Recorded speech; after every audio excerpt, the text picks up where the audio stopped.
Good afternoon. Welcome to the June 13th, 2022 meeting of the Historic Zoning Commission, and I'd like to call the meeting to order. The minutes, we're going to dispense with the reading of the minutes since we have not received those as yet, and I'd like a motion to defer that to the July meeting. Thank you, Mr. Mann. Is there a second? Second. Thank you, Tyler. And all in favor, then, a motion to defer to July the reading of these minutes from May, please say aye. Aye. Any opposed? All right, done. Announcements, Amanda? We have a design review committee meeting a week from today on June the 20th at 4 p.m. here in City Hall in the boardroom. I will send the agenda out tomorrow and post it tomorrow, and we're expecting, I think, about 6 to 7 items. So I appreciate your attendance there. Thanks. Thank you. Now we get to vote on any items that are considered non-agenda items for emergency instances. Are there any non-agenda items that we should consider tonight? Hearing none, then are there any citizen comments on items not on the agenda?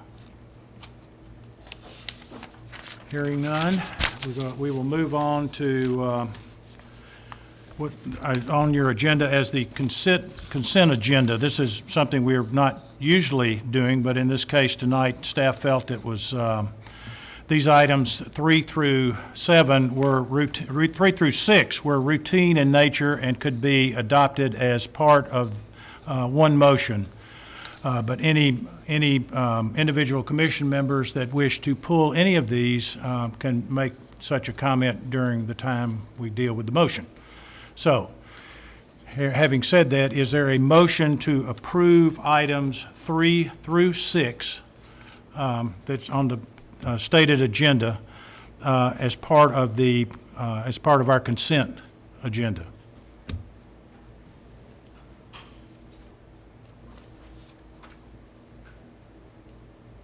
I'll move to place item 3 through 6 on the consent agenda. Okay. Thank you, Nick.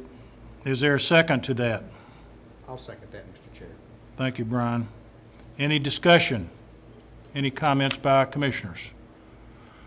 All in favor of those items 3 through 6 being approved as part of the consent agenda, please say aye. Aye. Aye. Any opposed?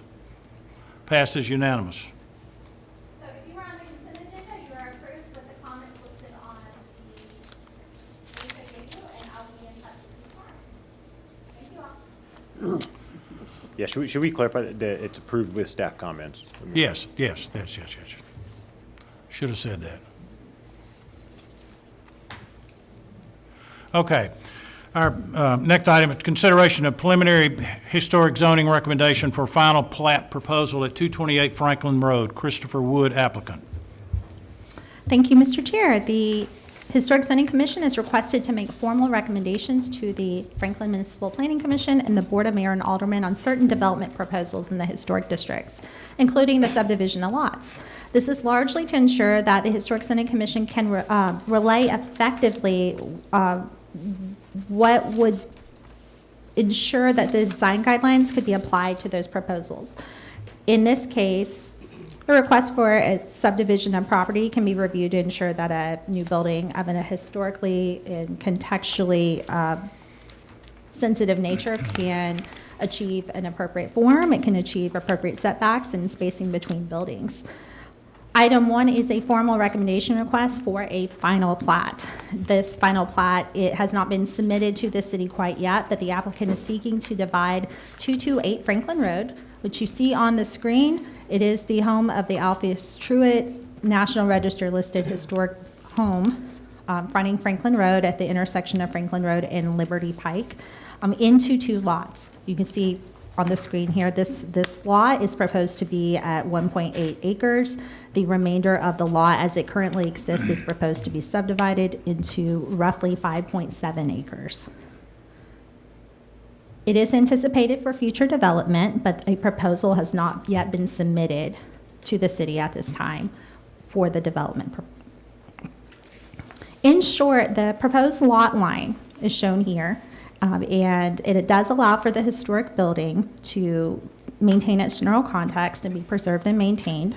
It does allow for an edge treatment as prescribed by Chapter 18 of the zoning ordinance to be placed. That would be a chapter that is triggered when a development is proposed on or adjacent to a property with a National Register Historic Building.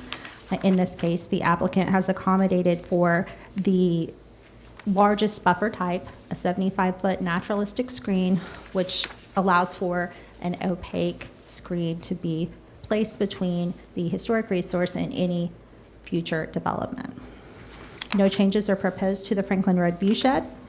The lot line is proposed to be placed so that the existing accessory structure will be maintained on the same lot as the Truett House. The existing rear drive located at Liberty Pike is proposed to be abandoned upon any future development. The historic property will still be accessible from Franklin Road, however, in its historic configuration.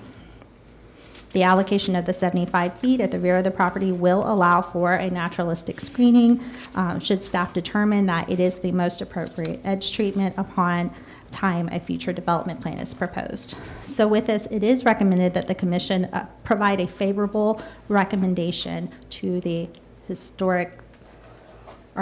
the Planning Commission and the Board of Mayor and Aldermen. Thank you.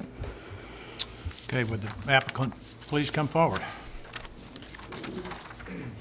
Just introduce yourself and tell us what we need to know about this project. All right, good evening. Thank you, Amanda. My name is Christopher Wood, landscape architect with Kaiser Bowman Design. My partner Gary Bowman is here as well.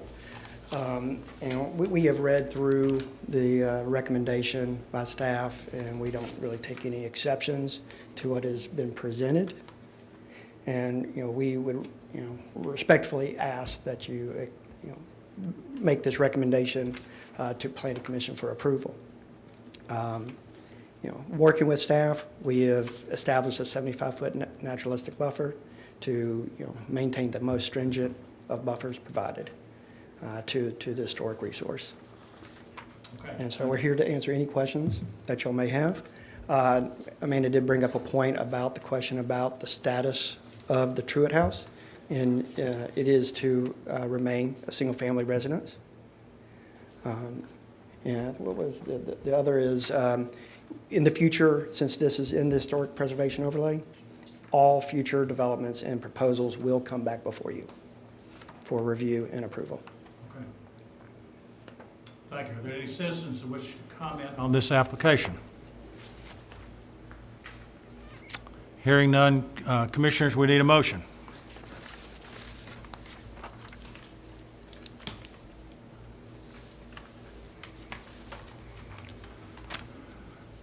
Don't everybody speak at once.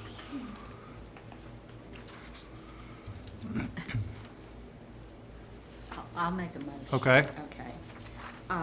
That the Historic Zoning Commission provide a preliminary recommendation of approval to put the buffer between the historic home and what will be future development.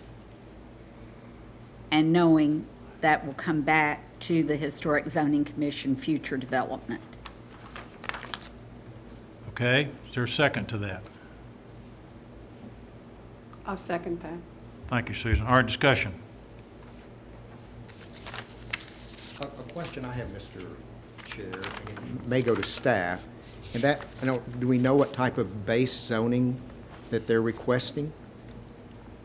No, we don't at this time. This is a bit of a different request, as and I agree that this isn't something that would typically come before the commission previously, but the zoning ordinance has been changed to allow for the commission to comment on subdivision and lot, specifically as it relates to lot size, so we can ensure that historically appropriate building forms, setbacks, spacing can be accommodated. In this case, the applicant has not proposed the development yet, just the lot line, and so what we're looking at is whether or not the historic resource has adequate site and setting protection, and that a buffer of whatever type can be accommodated. In this case, since we do not know the development type, or the development scale, we are asking that the applicant accommodate the strictest buffer. And in this case, they have done that. So we don't know what that zoning would be, but it would certainly come before the commission for a recommendation if a development plan is required. I thought, excuse me, Mr. No, Chair. you're- I thought we knew by the coloring that this is multifamily. I believe that's in Vision Franklin designation. Yeah. Yes. They haven't requested to change. They haven't that. requested the change yet, but I would expect that would be coming forward, and I would. This commission would be asked to provide a formal recommendation on the development when that comes in, if it rezoning or not. And there's another historic property going toward town next to this one. So in my mind, this wouldn't be the end of the buffering we would be asking for, but. And as I see this drawing on L 1.3, part of this property is not in the historic overlay. That may be. That is correct. So what you see on L 1.3 in green is part of the Franklin Road Historic District. Anything that's not in green is outside of that historic district. So the subject property that we're discussing this evening has the star on it, and the newly created lot to be proposed is back here, all in the HPO. This area is not. So the back of the the historic home next to this one, Right here? going toward town. Right here? Mm-hmm. That is not on the National Register, so it's not triggering a buffer of the type that the applicant's But I showing think it behind the would Truett be- House. I think if we did some work, The zoning ordinance will have some transitional element requirements, certainly. But will be, it's premature for me to comment on that. I'm not sure what the development is. I'd like to say I'm not against development on the site, but not knowing more, it makes me hesitant to vote for recommendation. But what I'm hearing is that we would get another crack at this on the, whatever is put on the part of the historic overlay. but Mr. Chair, I can, even though I made this motion, I can see the point that's being made. If we don't know what's going there and we approve it being parceled off and rezoned as a separate parcel, then we live with working with what's going there, knowing that half the site, well, not half, say, A third of the site. yeah. So right now, the request is to subdivide the property, not to rezone it. The assumption that we are working off of is that it's being requested to be parceled into two lots, both of the residential base zone. There is no request to rezone it at this time, but the Historic Zoning Commission will be required to provide a recommendation for any sort of development plan or rezoning on this property. I guess, Mr. Chair, to ask council, can we wait to comment, to make a recommendation? So I think this is, I'm not counsel. I Go ahead, apologize. go ahead. I think this is a recommendation, so we're just providing guidance, right? And we're not, our decision tonight is not going to actually approve a subdivision. We're just This- making a recommendation. This is correct. This is a recommendation to Planning Commission that the lot line will allow for the historic resource to be preserved and maintained, and that the development that could come in the future would have adequate space to allow for a buffer between it and the historic resource. And this is merely a recommendation to Planning Commission, so it can help inform the Planning Commission, and then the Planning Commission in suit will provide a recommendation to the Board of Mayor and Aldermen. Isn't it part of our historic guidelines that a National Register property has to have a 75-foot buffer without us making a recommendation? It's part of the zoning ordinance that a buffer is required of one of four types. The applicant has chosen at staff's recommendation the strictest of buffers to ensure that there's opacity between this development and the historic resource. That is because I do not know what the development's proposed to be, so I'm assuring for the maximum buffer. But yes, it is required of the zoning ordinance. We are not actually being asked to approve the edge treatment tonight. The applicant provided the edge treatment to provide you that information. The edge treatment's not being platted as part of a final plat. Right now, it's just the lot line. And they wanted to show that they are accommodating a screen to ensure there is a buffer between the historic resource and any proposed future development. I know this is a bit of a different type of request, but we do appreciate your questions. We want to make sure you understand what you're being asked. And this body will see the development proposal come forward for a recommendation if it comes through with a development plan, which it would with any multifamily component. Okay, any other comments? Ready to vote. All in favor of the motion to approve provide a preliminary recommendation to the Planning Commission, please say aye. Aye. I better do this. Raise your hand then. All opposed? Okay, it is, let's have another motion then. Then the motion to approve was defeated, 4-3. And I need a second. I'm writing down who's voting what way. So if you could show your hands For again. approval. For It approval. was Kathy, myself, and Nick. And the other 4 were no's. Thank you. All right, So, Mr. Chair, I moved to recommend denial of the recommendation for the proposed project. okay, is there a second? So it would be a disapproval recommendation? That's right, disapproval. And we're disapproving, to get this You're- understood, Mr. Chair, are we disapproving the buffer? No, you're disapproving the recommendation to the Planning Commission. You're saying no. So this, Subdividing. this On recommendation. this request to the preliminary request to the Planning Commission, we're saying the motion is to say no. Okay.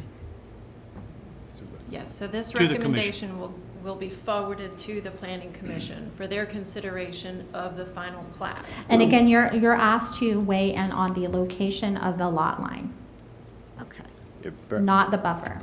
got it.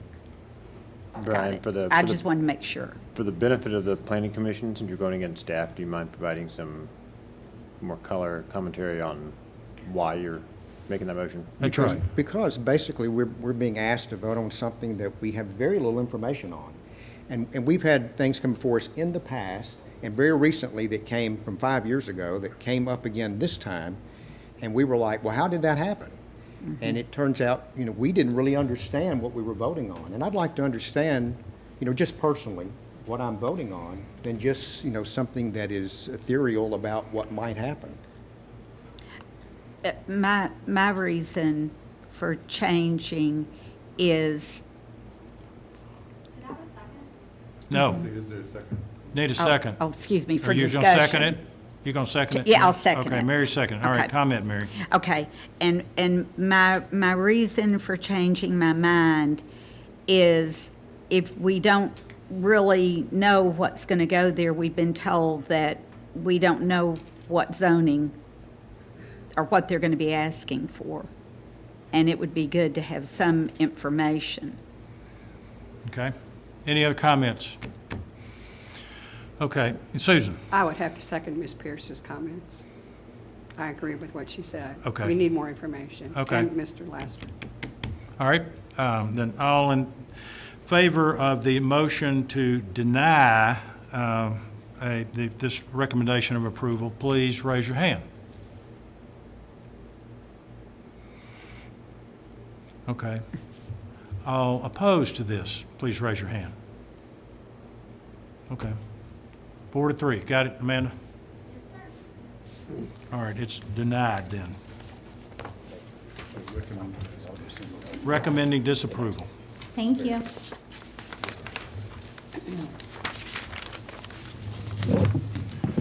All right. Moving right along.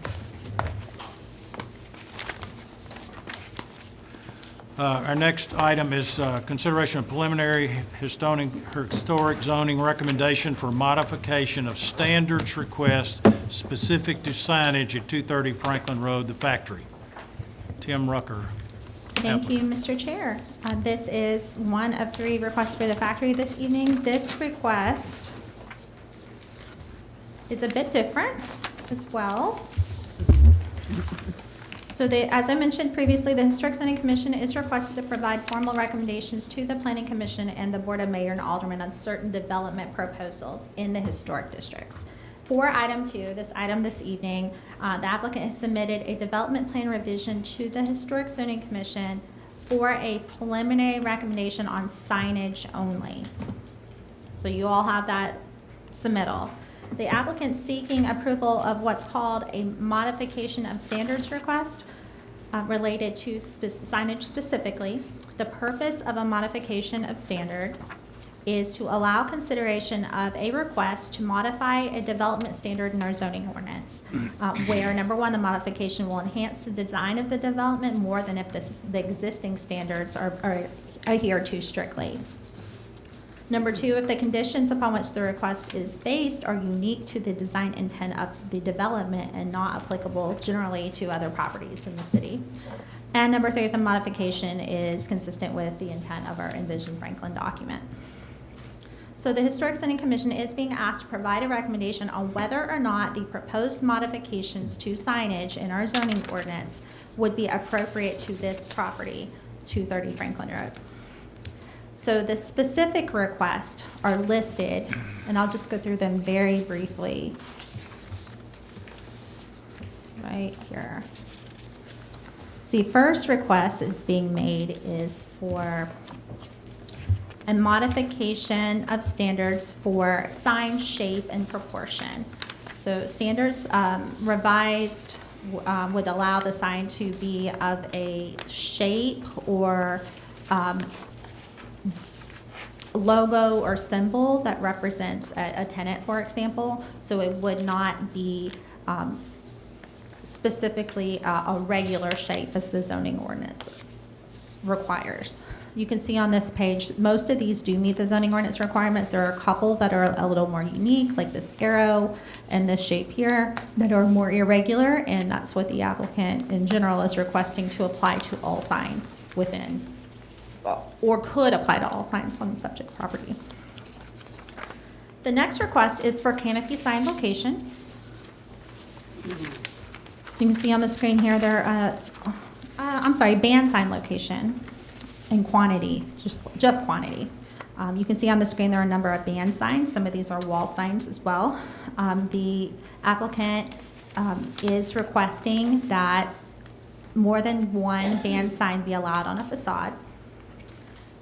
There are several shown on the plan set that you received that obscure architectural features like windows, or are shown in places where band signs are not permitted, such as not being over an entrance, not a typical location.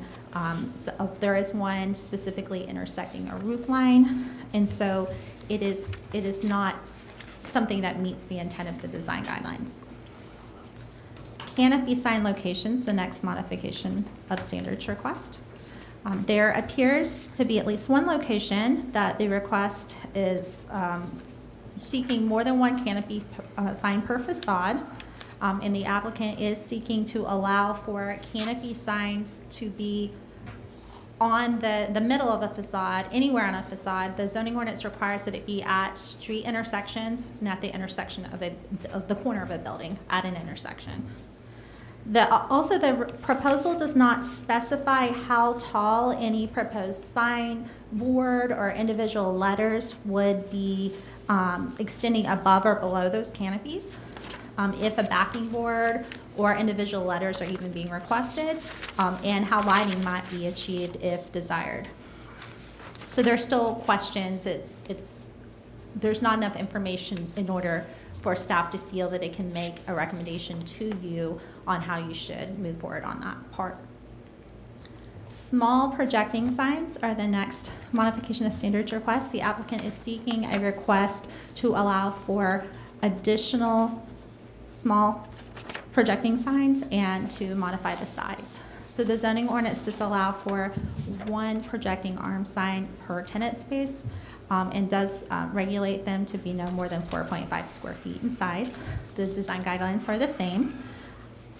The staff in the Historic Zoning Commission for the historic districts have typically approved a maximum of one small projecting sign per ground floor main entrance of a retail storefront or tenant space. So the request may be appropriate in light of the design guidelines for count, because it would not be any different than what we approve up and down Main Street, for example. The guidelines, however, do recommend a size of no more than 4.5 square feet, which appears to work very well in the downtown area where buildings have more than one ground floor entrance or tenant space, and the signs are all placed 8 feet above grade, as is the building code requirement. The context of the factory is similar, so it does not appear that the request is necessarily needed in order to achieve the intent of the applicant. Vertical blade signs are the next request. You can see on the screen what a vertical blade sign is. The applicant is seeking to allow for the height of vertical blade signs to be altered as required in the zoning ordinance. Specifically, the applicant is seeking to place vertical blade signs on single-story buildings and along facades and not just intersections. Currently, the guidelines require that, the zoning ordinance requires that vertical blade signs be placed on buildings at least 2 stories in height. That's largely because of the scale of a vertical blade sign and the intent of a vertical blade sign, which is to see it from distance vantage points. It is requested, in this case, by the applicant to address issues where tenants have limited wall space for band signs or wall signs. And the guidelines recommend that these sign locations, sizes, and placement complement those on neighboring and adjacent buildings. The historic district does have vertical blade signs. However, all the vertical blade signs in downtown are on buildings of more than 1 story. Small projecting arm signs are used very effectively downtown and in other places to achieve the same end on lower stories where tenant spaces have limited wall space for bands and wall signs. So it is recommended that this standard be denied or to be reevaluated by the applicant. The next modification of standards request by the applicant is for wall signs, specifically quantity. The proposal is to allow for more than 1 wall sign per tenant along the same facade. In the zoning ordinance, there are wall signs and band signs. We find that band signs are generally used in historic buildings. They're in architectural elements above entrances where they tend to have natural features where it just calls for signs to be placed. In this case, for wall signs, it does appear that it could be appropriate to allow for more than 1 wall sign per facade for the factory's context. As the Historic Zoning Commission has approved a maximum of 1 wall sign per ground floor main entrance on Main Street elements, which are probably the most similar I can liken this to. There also appears to be an additional MOS request that's not listed narratively on your submittal, but shown rather on the site plan, which kind of gets lost. So you can see on this page, the factory water tower is shown, and the applicant is requesting 3 signs to be permitted on the sign, or on the sign structure, the water tower. Each sign to be a maximum of 250 square feet. To conform to the zoning ordinance, the tower may be refaced with signage, but it cannot exceed the sizing for the signage it featured previously before its recent paint maintenance. Without information on how large the previous signs were in relation to the proposed signs, which have not been shown here, it is not possible to provide a formal recommendation to staff or to the commission. So with that, it is recommended that the commission provide a formal recommendation of denial at this time. The denial comes with a few general comments and some specific comments. The general comments would be that the application does not meet the intent of the design guidelines. The application submitted for a development plan revision for signs only. However, the city staff has received a more comprehensive development plan revision request, and it does have other modification of standards requests that would affect the design guidelines, such as placement of trash receptacles along a frontage, the placement of a new building. We've all heard that the proposal for the carousel, for example, among others. And so it is recommended that the applicant submit a comprehensive request to the Historic Zoning Commission, which includes signage, additional square footage, and any other proposed improvements that would trigger a modification of standards that affects the exterior arrangements of the property and is therefore something that the Historic Zoning Commission should review and provide comment on. It's also recommended that the applicant work on the proposal. They've done a really good job trying to relay a whole lot of information, but there are some sections where there are colors that coordinate to more than one sign type. For example, the orange color coordinates to band signs and canopy signs. It is recommended that the applicant provide each sign type through a unique color rather than sharing those, so it's easier for staff and the commission to interpret. It's also recommended that the proposal be amended to include narratively all the modification of standards requests being made. As I mentioned, the water tower appears to be a modification of standards request, but it wasn't listed narratively in the request. So that should be included, and perhaps any others that were not evident from the narrative section of the document. Specific comments is recommended the applicant resize projecting arm signs to 4.5 square feet as recommended by the design guidelines and consistent with the overall historic district. And then again, without language to clarify this modification of standards request, to only apply to the locations shown on these elevations, it would imply that each location could be permitted to have each one of these signs. The design guidelines are very clear that no more than 3 signs are supported per ground floor retail space. And so it would be recommended that the applicant clarify that all these requests for modifications of standards relates directly to the sign locations shown on this document so that it ties it to this document and there's no miscommunication or misunderstanding at a later date. We also encourage the applicant to provide, or the commission rather, to provide some specific guidance to the applicant tonight on some of these elements so that if it were to come back in the future that they can work toward making any necessary design or request changes before it comes back to you again. Thank you very much. Okay, the applicant, please identify yourself and make any comments. Tim Rucker, McCoy Design. And Benton Smothers with Holiday Properties, representing the owner. Yeah, I think that there's some administrative or clerical pieces that we probably need to get right.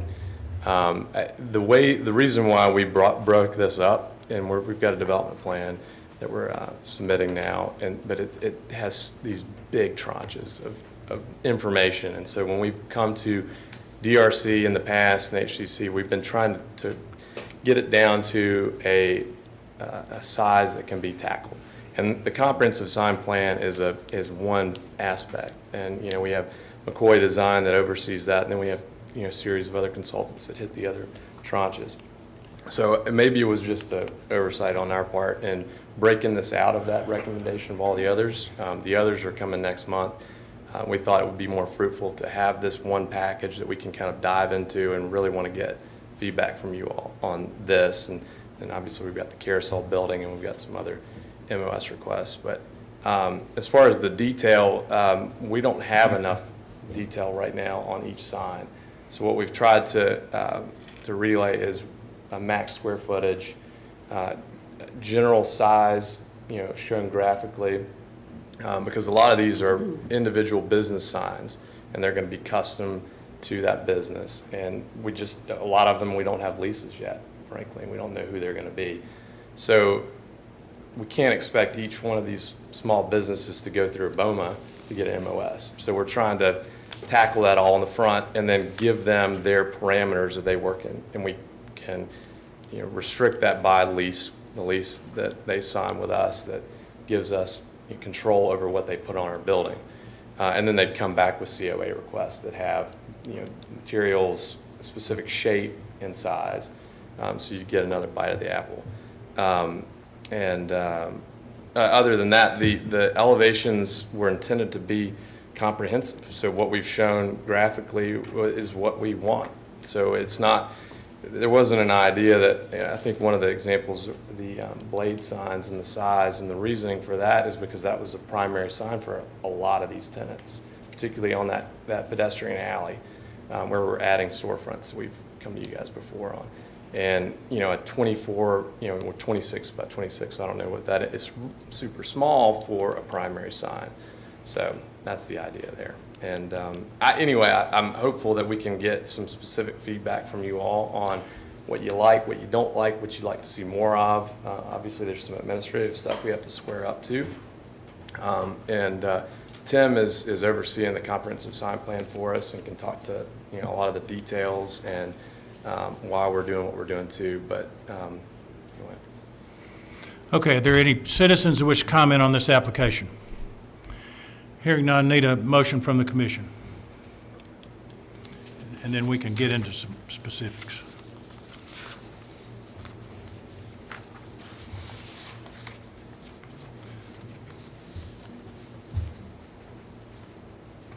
I'm happy to make a motion. I'm just trying to word Yeah. this through my head. So if anybody else, I'm going to continue thinking about this, but I think this is for the application as a whole, and then we will do each modification standards separately? Or how do we? The recommendation is for the application as a whole, due to some deficiencies that we believe are necessary in order for the commission to be able to provide a recommendation to the FMPC in BOMA. But it would be difficult for staff to provide several various recommendations to FMPC and BOMA. I think it would be more appropriate for one. Ms. Dana-Felser, do you agree? At this stage, yes, but that may be up to this body on what you would like to do in terms of each of the recommendations. So we have provided one as staff, but you could certainly provide one or provide multiple if you decide to do so. Okay, somebody? Staff has recommended denial. Kathy, thank you. I would agree with staff on denial, but possibly defer to our DRC so we could discuss and dive in more with the Okay, we don't have a, clerical yeah. recommendations. My only comment on that, if we defer it, if we make a motion to defer, we're not going to give them any feedback tonight. You're pushing it down the road. Pushing it down the road. I guess too, because it is a lot to digest and the images that we have, particularly the water tower, and then as was mentioned that there was some little clerical blurbs that were missing, so maybe more complete on that, and then we could discuss possibly some items to items. You want to defer then? To defer. Or is there a second to that motion? May I clarify really quickly? Deferral cannot be to DRC. It would need to be to To the next voting meeting, which would be July. July the 11th. And I would say that we are coming back to finish up the recommendation with the carousel building and the other MOSs. And so we're going to be coming back. It would be helpful if we got some concrete feedback. And we did come to DRC before, and I thought we addressed most of that, but maybe we didn't. I don't know. That's Okay. I think we need a motion to deny and Thank then you. discuss it. All right, is there a second to the motion to defer? That's the one that's on the table right now. Is there a second to the motion to defer? Hearing none, that's defeated.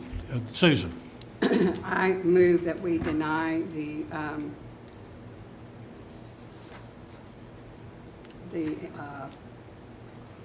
modifications of standards for the Franklin factory. Thank you. Is there a second? Second. Thank you, Tyler. Okay, now we're ready to discuss and give these folks some feedback. Okay, Mr. Chair. Mary. My feedback would be, and I would ask you all to tell me how we do this. I think there are certain places at the factory that modifications of standards are going to be appropriate. But to do a blanket modification of standards, I would have a problem with. Do you have specific pieces in all of this? Well, that- I think it's going to relate, I think signage is to provide viability for businesses. So I think it's going to depend on where it is on the site and what challenges you have visibly. So that would be one piece of feedback to tie it, if you can show why you arrived at that decision, would be helpful. I also believe that this is a very unique historic resource in Franklin, and I honestly kind of like the signs standing up that we haven't generally approved. So, You mean on the roof line or? Okay. I think in this context of an industrial building, that's effective. And Ms. Pierce, are you referring to the canopy where the letters sit above the No, canopy? I'm referring to, where is it? Give us a number on the sign. Yeah, and I would like to see, while I'm saying that and flipping through here, the blade sign on a smaller building. Okay, on page 14.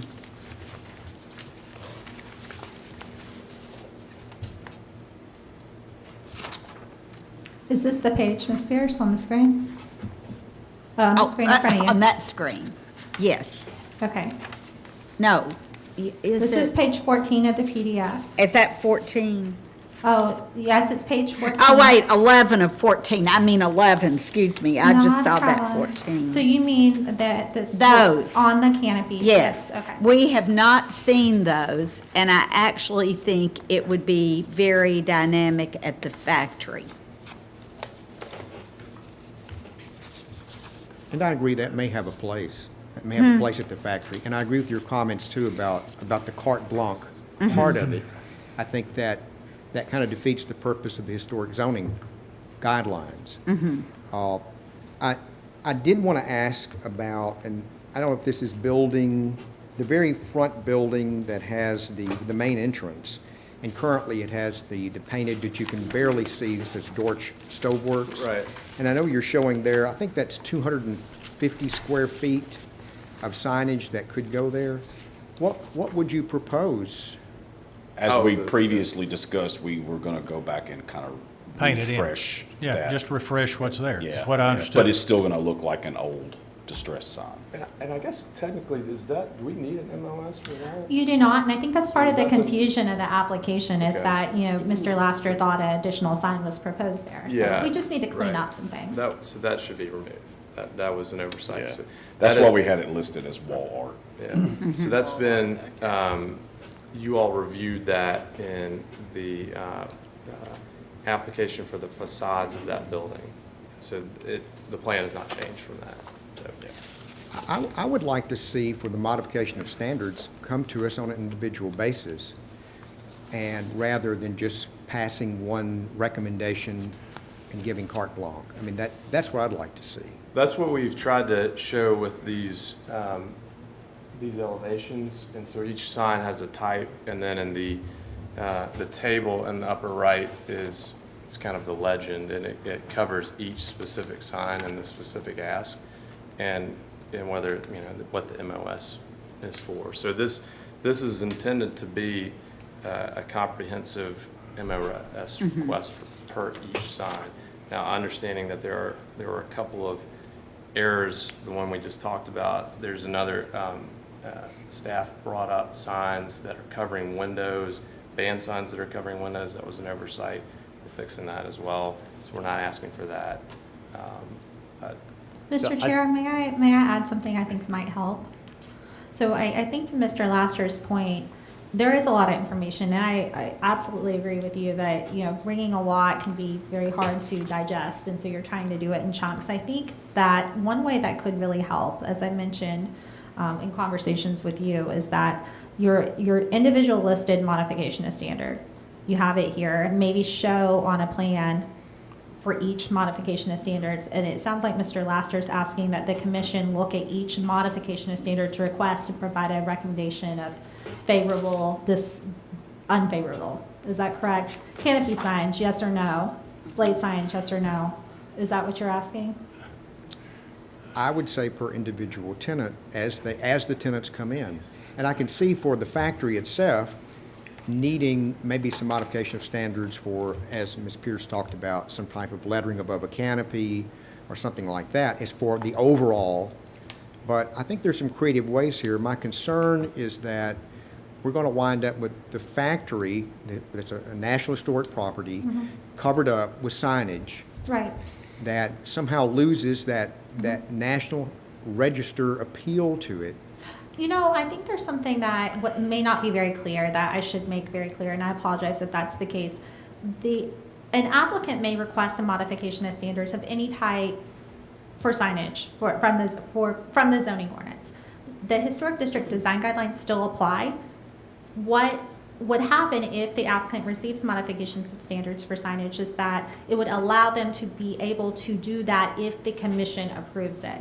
So making a recommendation of approval right now does not mean that it will happen. It means they'll have to bring those individual tenants in Okay. on a case-by-case basis. This commission or staff, depending on what it is, can review and approve those on an individual basis. But this would allow the applicant to say, you know, I received a modification of standards to allow me to have a 6.5 square foot projecting arm sign.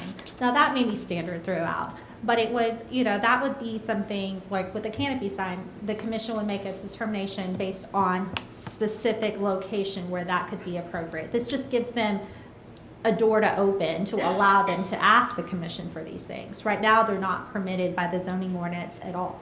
So then the number of signage per tenant and all that stays the same under historic zoning guidelines. They're not asking for a modification that a tenant would have more signage. If they tie it to these elevation sets, no. And that's one of the points I made in the document. That I think that was their intent, but it's not Correct. listed here. This is a legal document. I want to make sure everything is listed here. So Sure. I don't want any implications. If they want to tie their MOSs to this sign plan, they need to put that on there. So what and we're that will asking- help address what you just mentioned. What we're asking the applicant then is that we deny this, what we have tonight, but at a later date, the applicant can come back before us with something more specific that we can vote on. Well, no, that's for the COA request. So this is for MOS for the, that's going to development plan in BOMA. And we're representing a number of businesses and small businesses, tenants that aren't named yet or determined in a lot of cases yet. And some of these are, maybe national brands, but a lot of them are going to be mom and pop, and they're just not going to have the resources or the, or maybe even the inclination to go down that route of a modification of standards and what that entails. I think Now I they- can help explain a little bit too. To Benton's point, the Historic Zoning Commission does not have the ability to approve something outside of its own guidelines that does not meet the zoning ordinance. You don't have the purview to do that. What they're requesting is that signs could be considered on a case-by-case basis by the Historic Zoning Commission at a later date that would relax those standards if the commission finds they are appropriate. Staff's comments are saying some of these are not appropriate in light of staff's analysis. Some could be, and we would feel comfortable with that. Some I'm recommending that we just don't have enough information to be able to provide a recommendation to you as to whether or not they could or could not be appropriate. So each sign will come back to you. It's just that this would give them the option to make that ask later. To have an individual tenant have to make that ask, it has to go through a development plan revision that goes through Historic Zoning, Planning Commission, Board of Mayor and Aldermen, 3 readings by the Board of Mayor and Aldermen. So they're wanting to do that all at one time as a blanket on behalf of their tenants.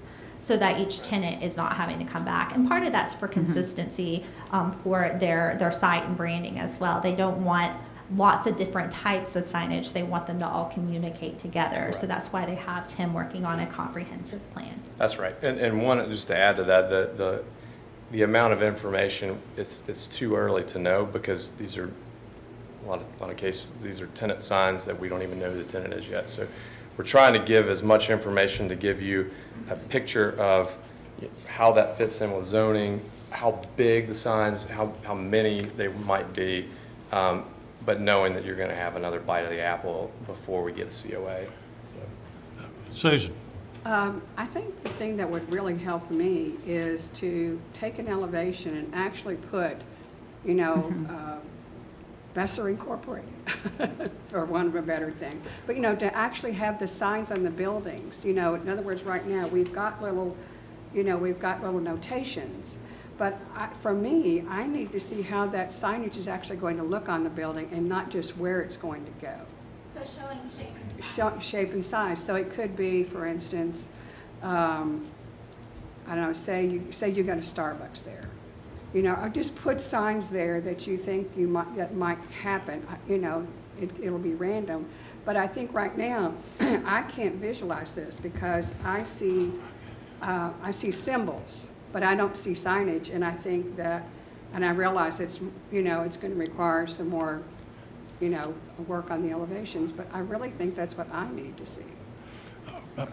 I think, Mr. Chair, that they know every facade by Yeah. memory, every building, every elevation, and we don't. So I agree. Or if they don't, they will. So you do, I understand that. You I know understand. every inch. Well, but- I've got some comments, but does anybody else have any comments? I Yeah, I was just gonna say that, you know, considering it becomes the legal document, and if we're gonna make a recommendation on your all's behalf, which sounds like if the document is cleaned up and right, we don't have a problem probably doing that, just so that we can see the real signs one day. I would be fine with that. So what I would say is get the document shaped up so it's perfect, so that legal document holds up. Yeah. And we feel confident that what we voted on is, even though diagrammatic, at least we go, okay, the placement, and we've kind of agreed to locations and types, and that's it. And, you know, it's just like Brian said, it's really hard to commit to this kind of overall signage plan and just say, well, everybody's going to get a 6.5 square foot arm sign instead of 4.5. It's like, well, I probably wouldn't be in favor of that. But down the alley, if that's the only sign somebody has, well, I'd probably be willing to trade 3 signs for one 6.5 square. And those are the things we just have to see. I think I mentioned at DRC, it'd be, I don't know if there's a mechanism for it, but to come up with some type of document with staff or some type of language that they can use to say, we are going to trade off some of these things because the commission's talked about it. They're comfortable with staff approval of a 6.5 square foot arm sign, assuming there aren't 2 other signs, or if they've lost one of their 3 because there's not a place for it. It's those kind of trade-offs, but I don't think everybody, just as a rule, should get a 6.5 square foot sign just because we like bigger signs. It's hard for me to get behind that, so. Okay, One other comment real quick. yeah. And to your point too about the number of tenants, we don't know who the tenants are, but what is the total number of tenants? Like you've started this little great chart here on the side, and it has, you know, quantity per facade on, let's say, sign 00210. But if that's related to a tenant, and they optimally would have 3 signs per tenant, how many signs are we talking about? So it could be, like, to your point, there may be a trade-off. It would be nice to know how many signs per tenant are we actually considering. And Mr. Chair, may I speak to that? I think part of that is just, you know, language on the document that says, this is our sign program. We don't want any more, any less of this. When they didn't know that, staff doesn't know that. So just making it very clear that this is what you want approved and not just so conceptual that it could be more signs. if that makes sense. Okay. But I All right, like so the chart. are we going to have, are you, I don't think we're saying 3 signs per tenant. I don't think that, because that's not what is represented here. Well, yes, but the modifications of standards as written could allow for that. They have not made a note that says we want to just tie it to this plan. Okay, well, that's a comment then. Yes. That They- we're making tonight. Yeah, they could come back at a That- later yeah. time and go, well, we decided these folks really do. Starbucks wants 3 signs as part of the lease agreement, and the zoning guidelines allow it. So now can we have 3? And it's like, well, no, let's talk about this. Yeah. So, but this is their concept right now of what they're Right. wanting to do, overall concept. So you've got 75 signs loaded on this page 3. When I go through, I'm only dealing with the other pages though, and I see 63. And I think the difference is whatever the convenience, I don't know what the convenience signs are, and I don't know what the development entry signs are. So there needs to be more information about that. I think on the projecting signs throughout, 4.5 should be your standard, because that's our standard downtown, not 6.5, and that works downtown. And it works, I think, in pretty much any other case. There may be a situation that would need to come up where it's greater than that, maybe to 6.5. Maybe, I don't know. But that's an overall comment. You've got the water tower, yeah, I think we need to see what the heck you're talking about for 3 250-square-foot signs up there. I mean, and that is a landmark. It needs to be preserved, and that's the big brand up there. But I think we need to see more on that. I think also on, there was one, let me see, I signed 10 and 10.1. I don't understand why you need a projecting sign at 10.1. Same thing at 14. I don't know why you need, why that couldn't be a wall sign. But again, there may be a reason for that. I don't know why. Just looking at this. And it's the same thing on 7.0. I don't know why that needs a projecting or vertical blade sign. So it sounds like the applicant is being requested to provide evidence of visual challenges that would Yes. be unique to this site. And it could, that's what I'm saying. It Right. could be, but just looking at this, I don't know why. There are answers to those questions, and I guess we can work with staff. Well, on how we I'm giving you my communicate that. personal feedback on some of this. Sure, That's great. And that's because that's what you wanted.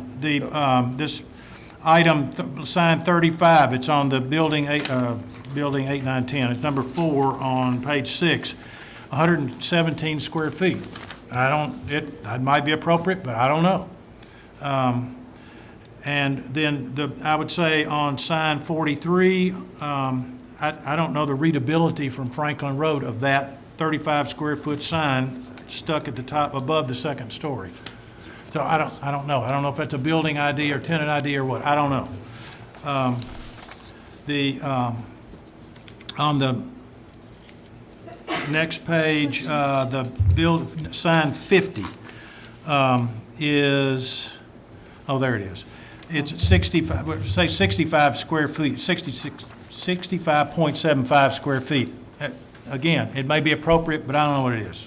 It may be a building identifier. There's one that's 56 that says a band sign, 27.5 square feet on that. It looks like it spans those windows. That would be another issue. And the same thing on 65. So So, Mr. Chair, it sounds like you're not in support of obstructing windows with signs. well, I'm not, but it might be there But may be a You just need to reason. see the visual challenge. We need to see Okay. we need to see more than what we're talking about. And I think everybody said pretty much the same thing. And I appreciate this feedback. I'm sure the applicant does as well. We do, yeah. And that's what you wanted. So, and as to Mary's point a minute ago, those letters standing above those canopies absolutely may be appropriate. But I just think we need to see more in the design, whether they're, cut out aluminum letters, whether they're block letters, or they're cast letters, plastic letters, whatever they are.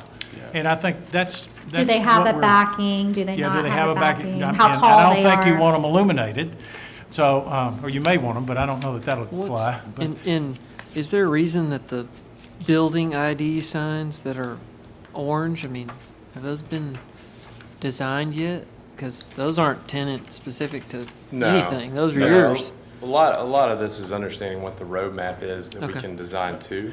And so the building ID, that is something we control. So when the next time you see those for a COA request, you're gonna see a comprehensive package. A real of sign. Building ID, oh yeah. Okay, okay. Building IDs, and so the signs that you're talking, specifically the height, the backing, the material, you'll see that in that package, and that'll be a COA request. And I'm sure I've we'll realized need there's going to DRC be request. tenant flexibility that you're going to have on their design. I don't care whether it's Amanda's business or Kelly's business or Benton's business, it's okay. It's just sizing, I think, and a basic design would be a little more than some of these pictures, so. Yeah, we tried to represent them with the design intent images as much as we could. But again, it's stuff we don't know yet. Okay. Any more comments? Susan? I spent a lot of time on the internet this morning looking at other adaptive use projects. And overall, I would say that the signage was very subtle. And so this is what I'm concerned about, is that this does not seem subtle to me. And I think we need to see more information. But I probably looked at 20 different adaptive use projects, and there was nothing that really, it's like, okay, I see where they've done this, they've done this. So I think you really have to, take a step back and say, okay, what do we really need, to make this work? And I realize wayfinding is really important. So I understand all that. But I do think that, and what I'm hearing really kind of from everyone, is that we don't want the signage to be distracting from the buildings. And I don't believe that's your intent. No, I don't think that's anyone's intent. And I wanted to go ahead and note, because it wasn't said previously, that, building ID signs are something that's being requested. They're not being shown. We don't review content, but we need to know enough to know what sign type it is to determine if a modification of standards request is required. So one thing I did spend a lot of time with the applicant discussing is that we need to see it all so we know we can help you determine what needs that request so you can make that request so it doesn't have to come back later. So if you give us an idea of what that is, I think they'll be able to weigh in on that. Okay, any other comments? Well, Mr. Chair, on page 10, I'll just say, for examples, what makes me feel like, my goodness, is the city winery one that used as an example, that building. That's Hot City Market in Atlanta. Yeah, the city winery is? It is, yeah. Okay. Yeah. That would make me Yeah. concerned. And the one on. Is it the placement, ma'am? Yes. Okay. And then there's one, the one below it with the 3 white cars in front, appears to have a sign going across a window. So did you really mean to put signs across the window? And then the one in the left-hand corner on that page, the new infill building, Starbucks and the Whole Foods, is that what you're talking about? no, sir, on the top corner, the 3-story brick building. Oh, okay, yeah. Yeah, I just don't understand what That- that's trying to tell me, so. That doesn't fit that building. No.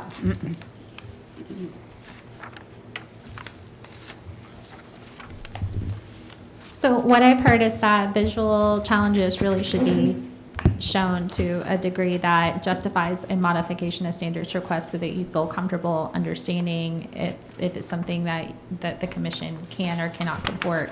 And specific guidance would be the areas that Mr. Roberts mentioned, just evaluating for overall package subtlety, showing elevations that show just,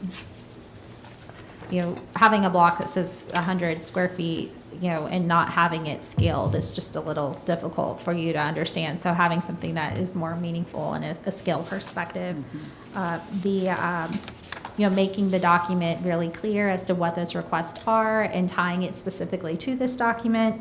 And then the notes that I last heard, it sounds to me that there's some concern about where signage on higher elevations or on roof lines is really necessitated.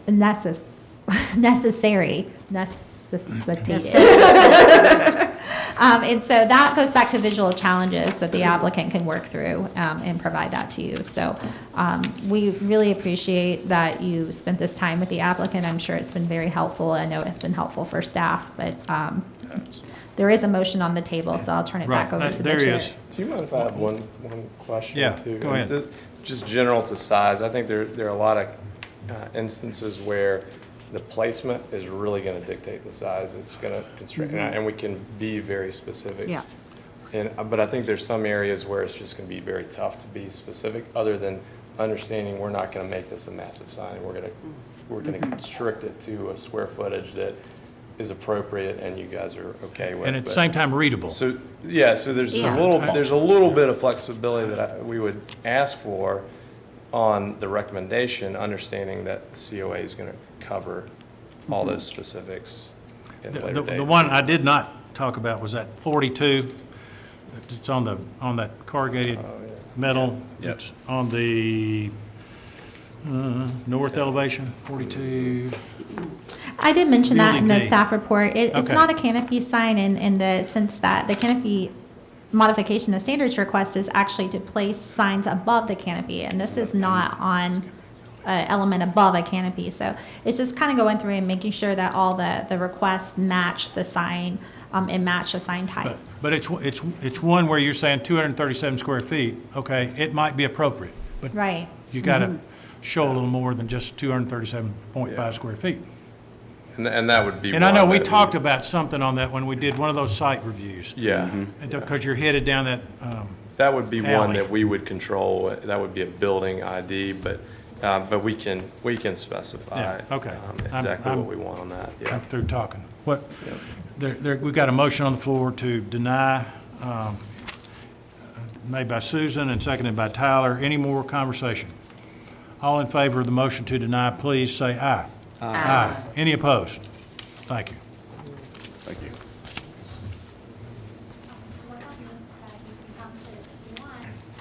If you want, I can add you to the design review committee meeting for Monday. If that's too soon for you, then you can apply for July, or you can come to DRC in July.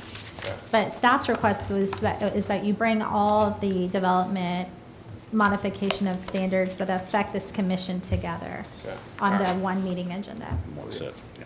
We'll talk and get back to you. on Okay, this. I appreciate it. Thank Thank you. you. Thanks, Ben. Thank you. All right, next item is consideration new construction, accessory and alterations, select window replacement at 324 3rd Avenue South. Brandon Hutchison, applicant. Just a moment. Do we have an Is he- applicant here for item number 7? Okay, I didn't see you come in. Thank you. Okay, so the applicant is requesting a certificate of appropriateness for the construction of a one-story, two-bay accessory structure. This item was reviewed by the commission at the June meeting and was deferred to allow the applicant to review and correct any roof line issues on the plan set. I did work with the applicant's architect directly, and we talked through it. We believe that the elevation that was not reflected correctly is the one that's in the bubbled red area on the screen, page A4, the left side elevation. It is staff's belief this is correct, and staff does support approving the construction of the building with this correction.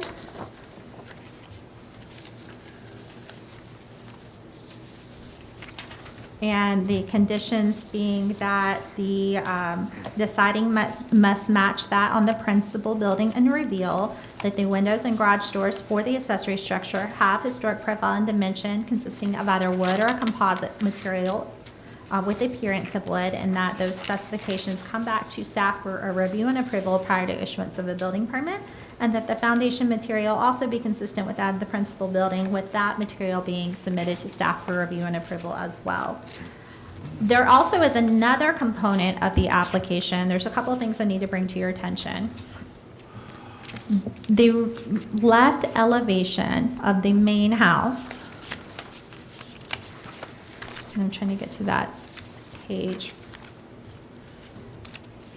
So on the very many times this commission has reviewed this, or its DRC has reviewed this with staff, it appears that the intent of the applicant was to have the door replaced with a window, and these windows all replaced with a single window.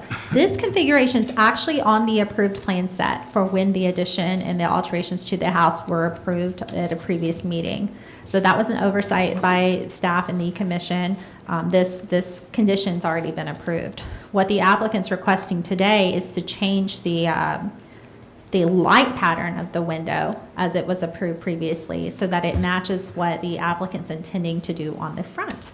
So what the applicant is intending to do on the front, and this is kind of slow, forgive me, is to replace the existing windows on the front with a light pattern that is consistent with the historic windows found elsewhere on the house. This is a recommendation that the applicant is moving forward with based on some DRC comments from a couple of the DRC members. These windows that are currently there are not historic, and the light pattern is different than what is shown. They would like to pursue some windows that would match these in terms of dimension, material, and style. Those specifications have not been submitted to staff for review. Another section where windows are proposed to be changed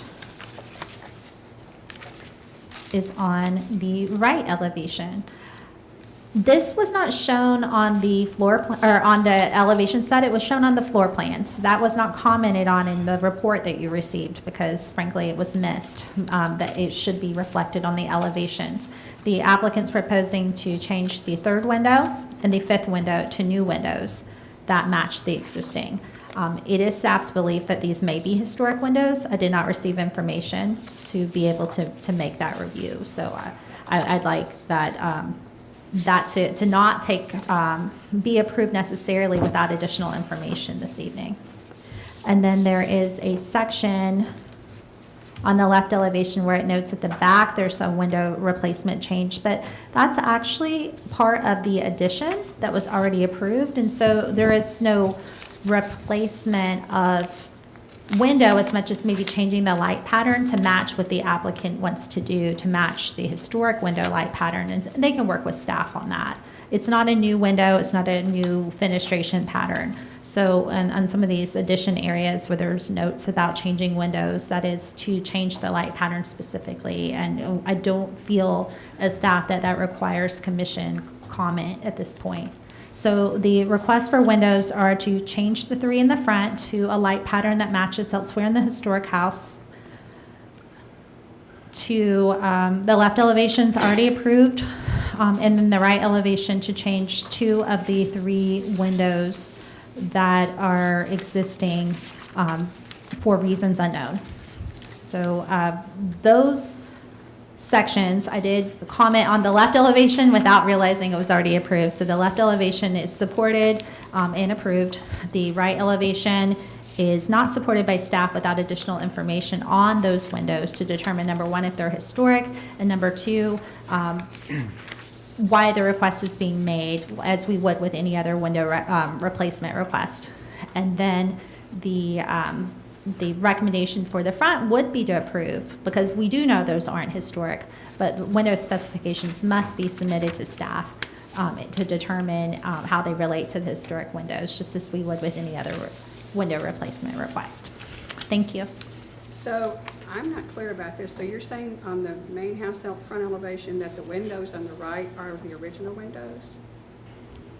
On the main house front elevation, this portion of the house is not original. It was built as an addition to this portion of the house. So these windows are older than these windows. This is a portion that was built maybe in the 50s or 60s, I believe. I would say 60s or 70s. Okay, and so they are not, they may be original windows to the addition, but they're not historic windows necessarily. And they don't match the light pattern that you see on the historic windows of the house. Thank you for that. Okay, would the applicant please come forward? Welcome back. Hello. Any comments? I'm surprised about the window part, so did my architect talk to you about that, Amanda? Because Laurie or I neither one did, as far as the window changes, so. So I noticed on the floor plan, these notes, and I just missed them. This is the right side. There's a request to replace window number 3 and to replace window number 5. If that's not something you want to move forward with, we can certainly, Yeah, our intent was, like we discussed before, when we take off the wall, we're gonna see what was originally there. It's never our intent to take any out that we didn't have to. I mean, none of the windows are original in the house. They've been replaced before, but we just know that some are historic, right? So if we can keep, but we wanna see when we get the walls apart. We have to take it down to the foundation. I mean, basically, the foundation's gotta be jacked up and, because it's crumbling and falling all apart. And so we're probably gonna have some damage anyway to floors and windows and walls and things like that when we're doing that foundation repair, but it's not our intent to take any of those out right now, so. okay. So what you see on the screen is really helpful. This elevation's already been approved. This is on an addition, and so there's really no action there. If a light pattern is proposed to be different than what was approved on the addition, then I can look at that and see if it meets the intent of the light pattern for the historic part of the house. These two, I would like the commission to make some sort of action on, whether to deny or to defer based on additional information from the applicant. Sounds like the applicant's not intending to necessarily do that, but may reserve the right to come back in the future. Well, I think that was the instructions, right, or the feedback we got several times at the. Right, and then the front ones are proposed to be replaced in tandem with the comments from the DRC. Okay, are there any citizens wish to comment on the application? All right, commissioners, need a motion. Mr. Chair, I move to approve with condition the issuance of the certificate of appropriateness for the new construction and alterations. And I don't believe there's anything in the recommendation about the second set of side windows anyways. Is No, true? that was something that was just noted this afternoon. Okay, so I don't need to mention that part. No. All right, is there a second to that motion? Second. Thank you, Mary. All right, discussion.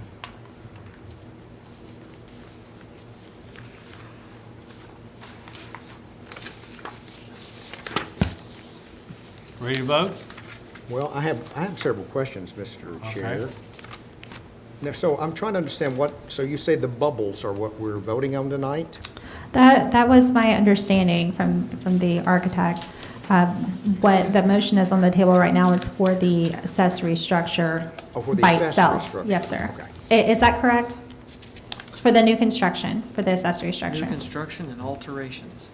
Yes. Okay, so glad I asked that question. I thought that I heard new construction, I thought it was just for new construction.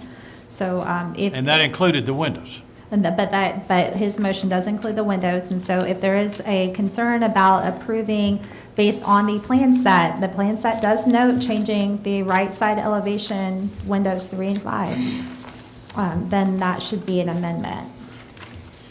So, Mr. Chair, I'd like to offer an amendment to the motion. All right, And that amendment is to deny replacement of the third and fifth windows on the right elevation, and they would be historic windows. of third and fifth, The third and fifth windows on the right elevation.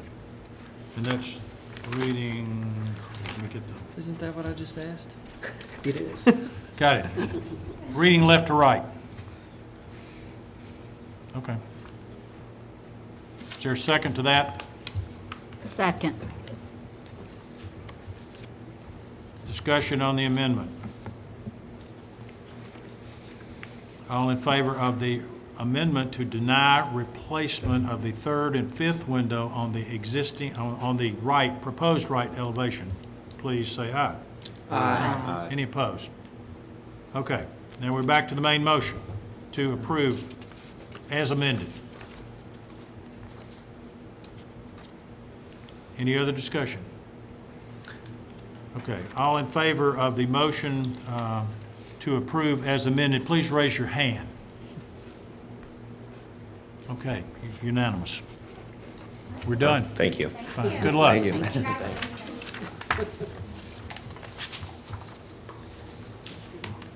That's been a journey. He's very excited to get started. Okay, next one is number 8. Consideration of new construction at 203 Splendor Ridge Drive. Chad Gore, applicant. Okay, Mr. Gord Amanda? is here. He's here. The application is for the construction of a 1.5-story principal building with a attached garage at 203 Splendor Ridge Drive. You can see on the screen, this is Splendor Ridge Drive, located behind Franklin Road and connecting to Parsons Place at Harpeth Meadows. This is the location of Lot 18. This lot is the first one the commission has reviewed that is not adjacent to the majority of the buildings, but between the new road and the existing development at Harpeth Meadows. The applicant appeared before the DRC to discuss this proposal at its May meeting. Just a quick reminder, the Historic Zoning Commission did consider the Splendor Ridge subdivision for issuance of a preliminary COA at its April 2018 meeting prior to the development's approval, and that provided direction on to the final owners on design elements such as height, setbacks, scale, and massing. So the proposal has been reviewed in light of that preliminary COA that's been issued.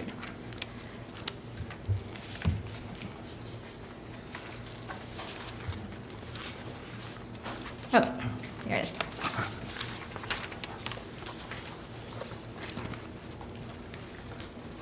So the application is for the construction of a 1.5-story principal building with craftsman influences. I am going to the front elevation. You see from the renderings here. The main form of the building consists of a cross gable configuration. The proposed 1.5 stories is appropriate for Splendor Ridge in the Franklin Road Historic District and is consistent with the development's preliminary COA. The height of the proposal at 30 feet 10 inches is consistent with the development's preliminary COA, which is a maximum height of 39 feet. The preliminary COA also mentioned there was an expectation for transitional height between the main section of development and the Harpeth Meadows development, and the applicant has scaled this building at a 1.5-story height and lowered it approximately 8 to 10 feet lower than some of the, 7 to 9 feet lower than the majority of the buildings on that block face. The materials are consistent with the guidelines. The lot coverage is proposed at 28.8%, which is consistent with the guidelines. The proposal is to attach a garage form to the building. You can see that garage form here. It's at the right portion and halfway toward the rear, oriented toward the street and at the end of the driveway.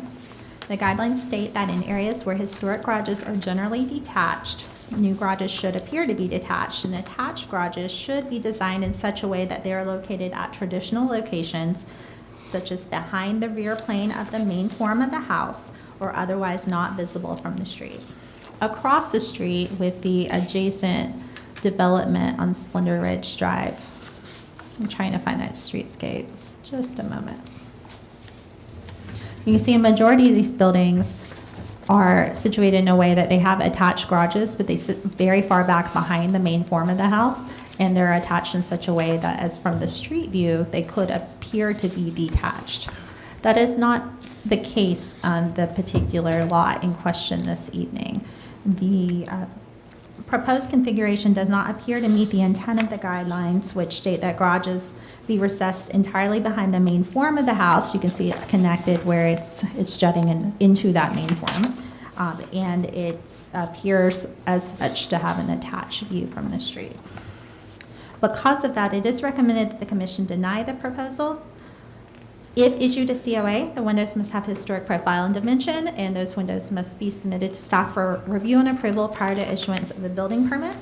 And if issued a COA, the application must meet all other requirements of the City of Franklin prior to issuance of a permit, with any changes coming back to this commission or staff for review and approval. Thank you. The applicant, please come forward.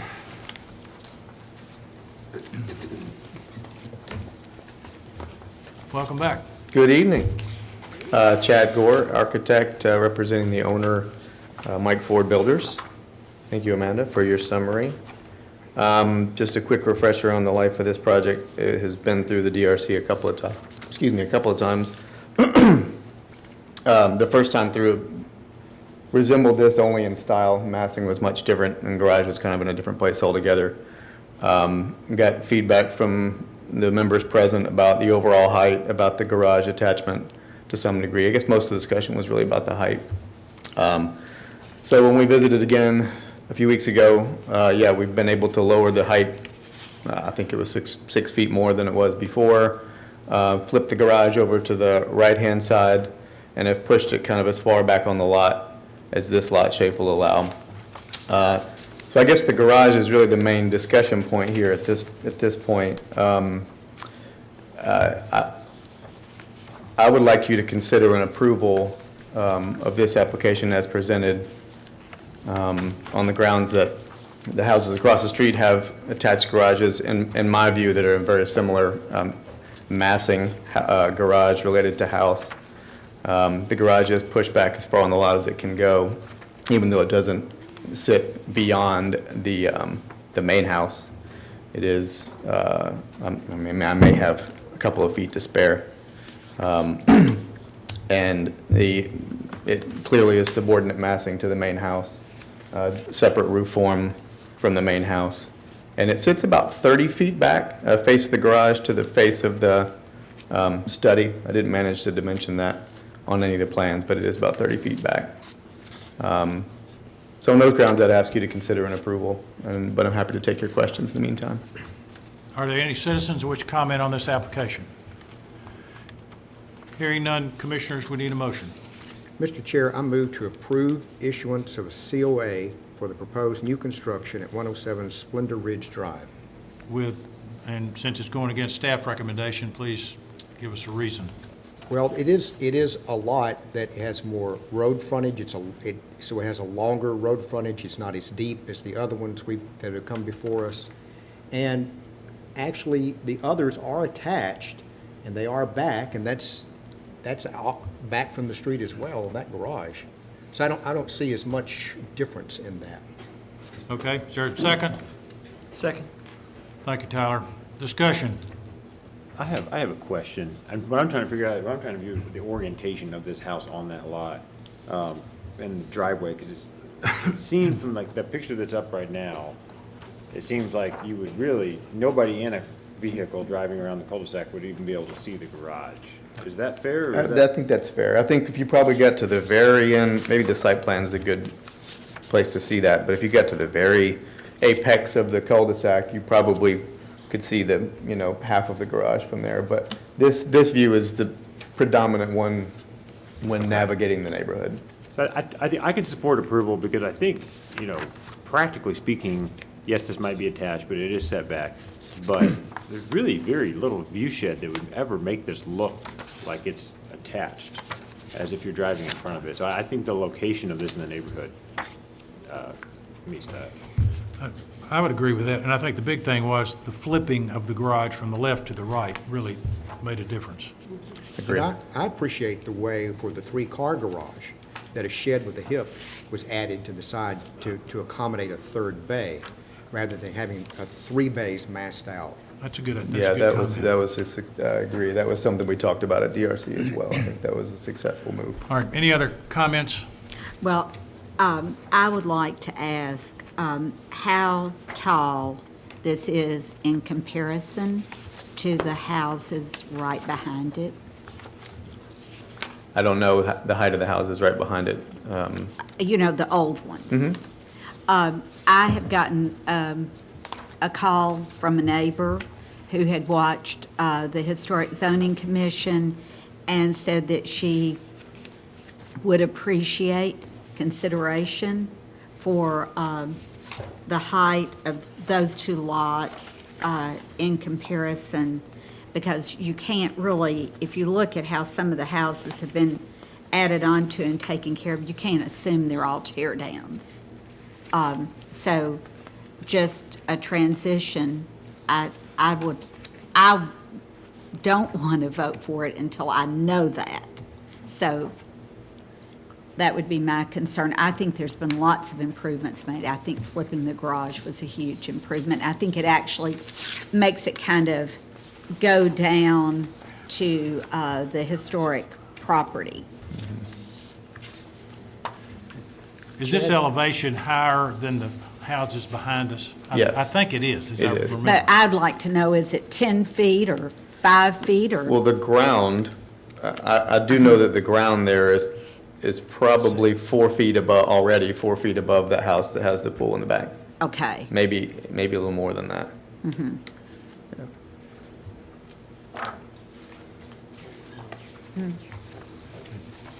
Okay, any other comments? Susan? I am going to be able to support this, and I know that you worked really hard to bring the height down. And so I think, granted that we have been concerned about the houses behind there, but I think what you've done to bring the height down has been really successful. So I will be supporting. Well, Mr. Chair, I just want to make one more comment.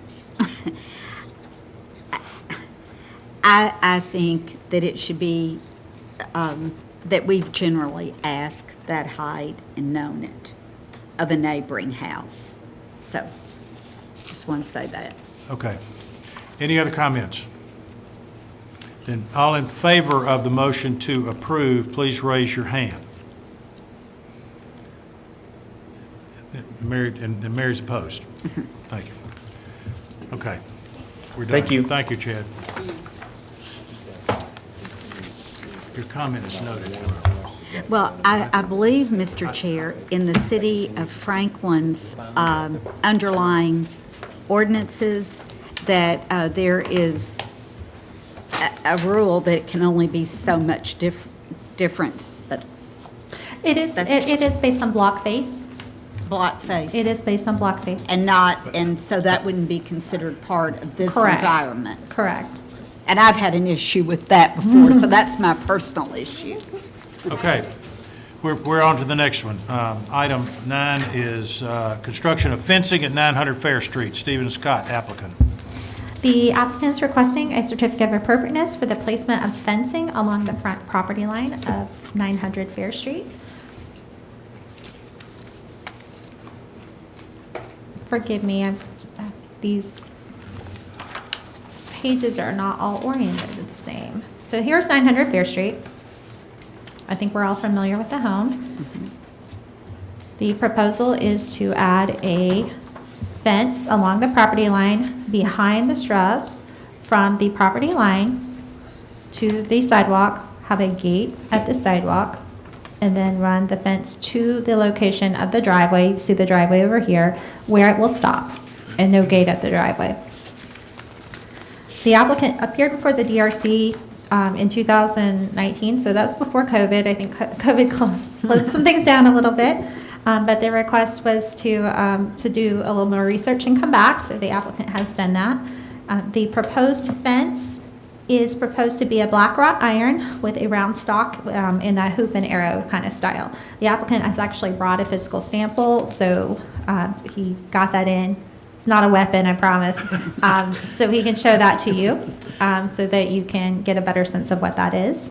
It's proposed to be 3 feet in height. The gate is at the pedestrian walkway is proposed to be 4 feet in height and centered on that building's entrance. The guidelines recommend that primary yard fencing be located at the property line where wooden picket fences are probably the most common fencing you see in the historic district. The guidelines do say that there are other common fencing styles, such as an open weed brick or a cast iron. Fencing material should be compatible with the surface areas of the building, with compatibility achieved by maintaining a range of materials historically present in the district, with unit size, visual and tactile textures and qualities being appropriate to the main structure. Fences are not proposed to exceed 3 feet in height in the front yard, and operable gates should be configured to swing inward and not into the public right-of-way. Sliding gates are proposed to be avoided. So the architectural style of the building was altered, as we all know from that conversation. It was pretty enlightening for me. It was altered about 1940 to its current English cottage appearance. The proposed iron fencing is appropriate to the style of the building and is comparable to other metal styles used in the district, including the neighboring property, which you can see right here. So with that, it is recommended that the commission approve the proposed fencing with the note that the pedestrian gate must be consistent of the same style of fence and must swing inward per guidelines, and that it meet all other applicable building and neighborhood services requirements prior to work commencing, with any changes coming back for review and approval. Thank you. Thank you. Would the applicant please come forward with your stick? Stephen Scott, my wife and I are owners of 900 Fair Street. And the only, I guess, edit to staff's analysis was we actually were asking for the fence to be on the property line in front of the hedgerow. In front of? Instead of behind it. In front of the hedgerow. Okay, Yeah, thank you. on the property line, which I believe the guidelines state that it would prefer that. So that's the only. I apologize. That was just a miscommunication. I did bring this as just so you can see the stock, the size. This is a 7/16 iron stock, which is actually a little bit smaller than Mr. Hardcastle's on my left. The spear is a little smaller than most you see at in and around historic downtown. This is less than 3 inches here, with the barrel here being another inch, so less than 4 inches total. So this is the arrow side, and the hoop obviously going over is the same stock. So with that, I think it is iron. Other than that one issue with behind the shrub line, I think it's pretty accurately described the scope, so I'm here to answer any questions for you. Okay, thank you. Is there any citizens which comment on the application? Hearing none, commissioners, need a motion.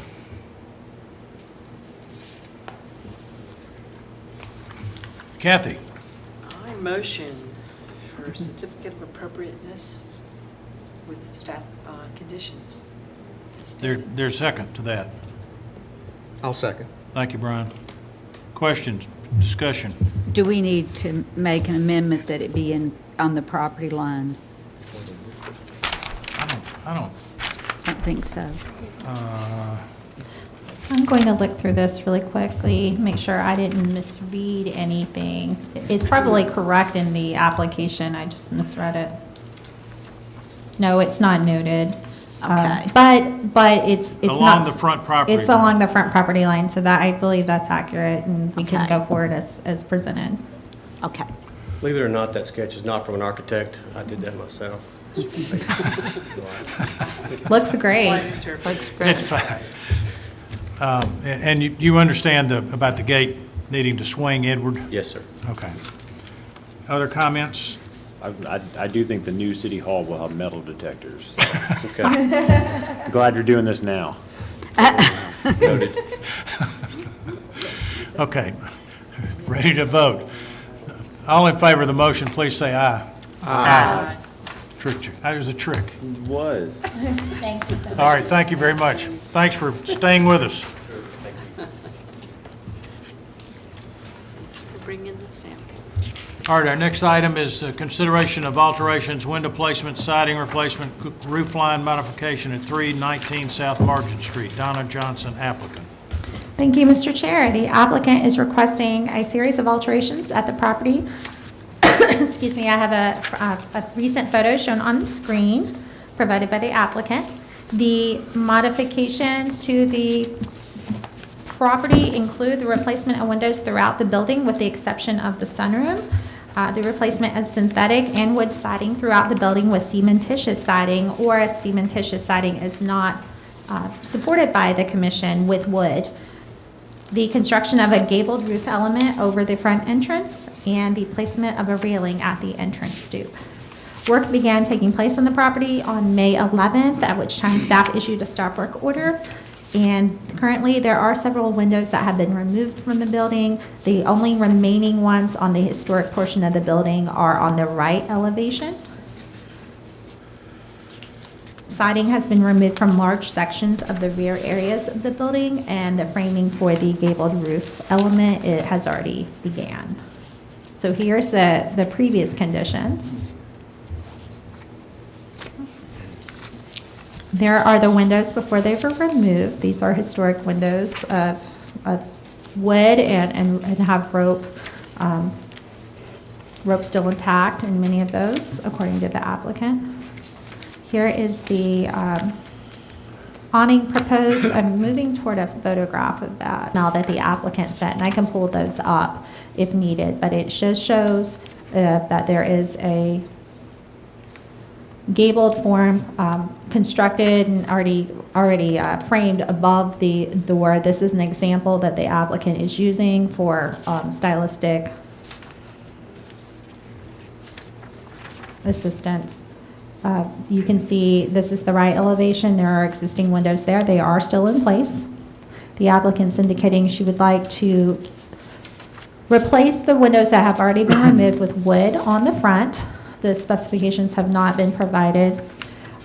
Replace these wood windows that are still in place with vinyl windows. They have been purchased by the applicant. They were ordered in January. There was a misunderstanding.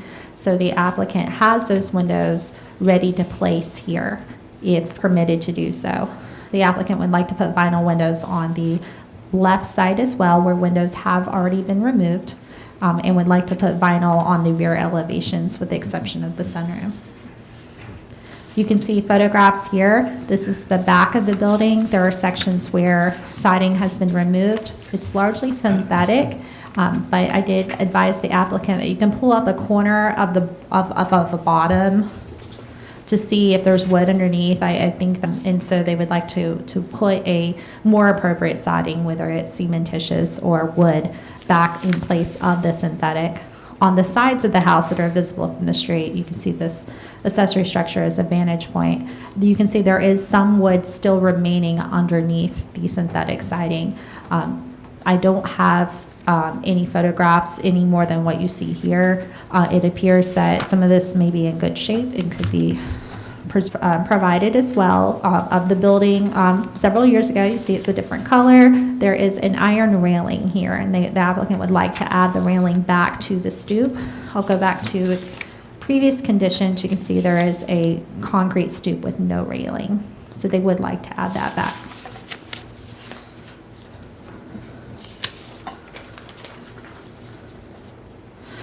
As you can see, the building is a minimal traditional building. It has some craftsman influences. You can see these windows are very gorgeous historic craftsman windows with 3 lights or 2 lights, depending on the narrowness of the opening itself. Upon reviewing some historic Sanborn fire insurance maps, the property assessor information, photographs of the building as provided by the applicant, existing conditions and architectural assessment from the street view, like you see here, and just the public view shed sidewalk views. The applicant's verbal description on the windows, it appears to staff that the building dates to the late 40s, early 50s. It is listed as contributing to the Franklin National Register Historic District, which notes buildings of historic and architectural significance to our downtown district. So the guidelines would recommend that historic windows and historic window openings be preserved and maintained. If new windows are determined to be appropriate, the guidelines state that new windows should have historic profiles and dimensions with materials matching the historic materials found on the building. So you see on the front facade, I can pull up the existing conditions. They're all boarded up though. These windows have been removed and there's boards here in place because there's no windows in place. The proposal is to add new windows that are wood because they have been removed. The Applicant has indicated that the windows were not functioning and needed to be replaced, and I'll allow the applicant to elaborate more on that. It is staff's opinion that the previous windows were historic based on viewing them and the verbal description from the applicant. No information has been provided to demonstrate the state of repair of the historic windows, the ones that have been removed or the windows that are still in place on the right side. Exact specification information has not been provided to demonstrate the material, the light pattern, the profile, and dimensional qualities of any proposed replacement windows, vinyl or wood. When I say exact specification information, what we need is a specification sheet that's usually provided by a manufacturer, or if it's if they're custom builds, the custom builder will provide that as well. It has a multitude of information on it that talks about, you know, the depths of the bars and the shape of the bars, the material, the how the window glass panes interact. Are they, you know, are the grids between the glass, or the grids simulating a divided light where all the light panes are separate, or are they traditional divided light where all the glass is different pieces? So there's a lot we need to see on that, whether it's a vinyl product or a wood product. The other facades, as I noted, specifically the left, right, and then the rear, just as a general facade, are also proposed to replace all the windows with the exception of that sunroom. Those are proposed to be replaced with vinyl. As I mentioned too, on the right, are to remain in place, or are remaining in place currently, so we can use that to help us understand what was there before. No information's been provided to justify the removal in terms of state of repair of those windows, or provide information on the vinyl windows proposed to be placed in the building. So without documentation on the historic window conditions and exact specification information, the proposal cannot be weighed against the guidelines. So, it is not recommended that the commission act at this time, but rather defer the action. Moving on to the entrance element. If you give me just a moment, I'm going to pull up the email I provided to you that gave you photographs.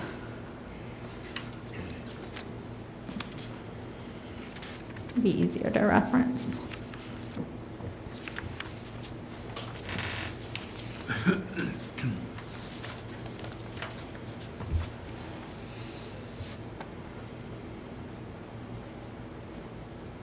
So I thought this one had a picture of the front of the house, but it does not. Do I have one in your staff report of the front of the house? Yes. Okay, so I will pull that up. Thank you. I couldn't remember where I put it.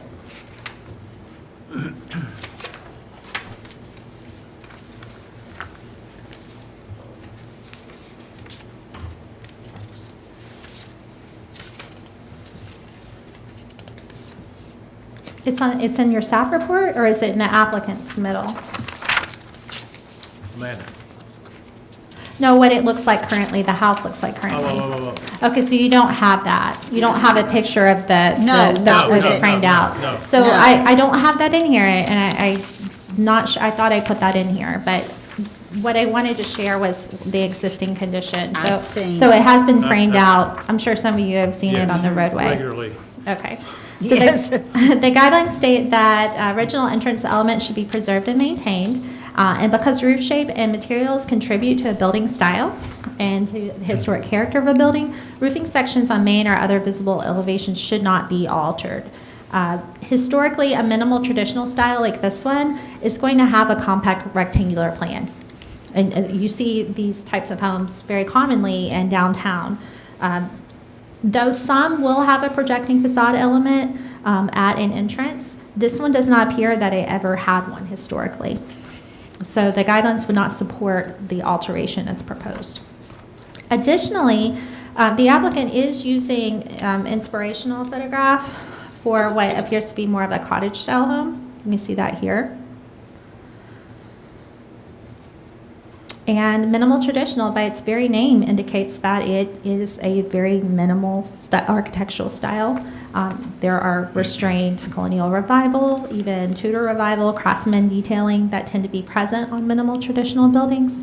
But in this case, the detailing should be craftsman inspired because the windows are such. The proposal includes this rendering, which appears to be of a different architectural style, as opposed to a craftsman style influence, which is particularly evident on this building.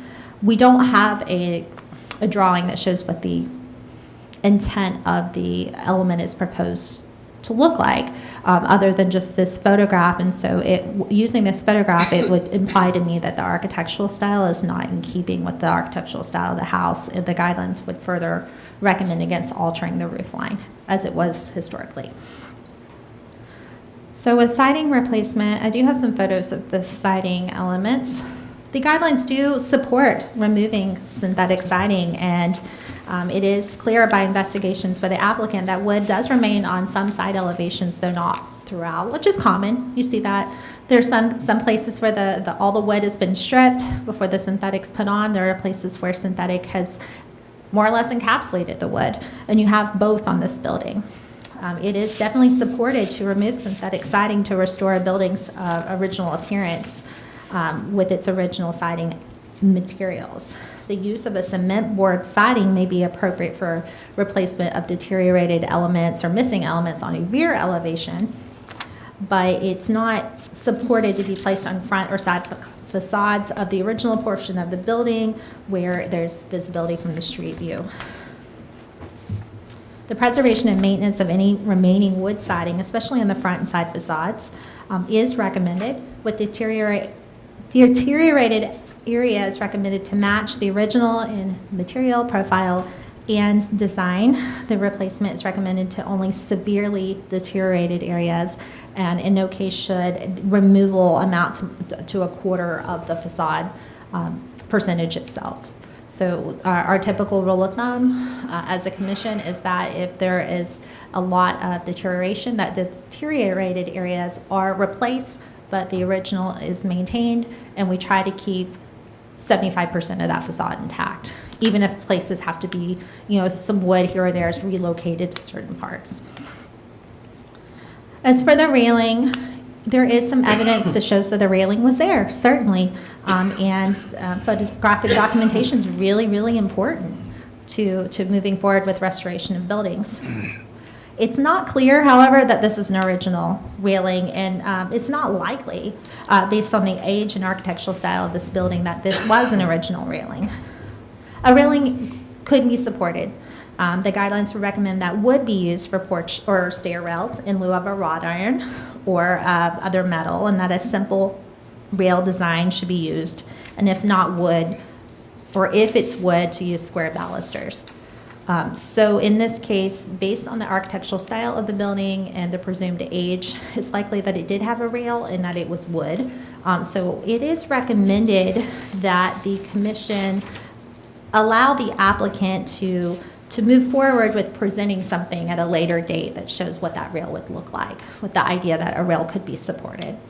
So in summary, the window replacement and railing is requested to be deferred or recommended to be deferred because there is not enough documentation for the window request, and a wood railing is likely to have been the historic material, and while a railing can be supported, we need to know a little bit more about what that might look like.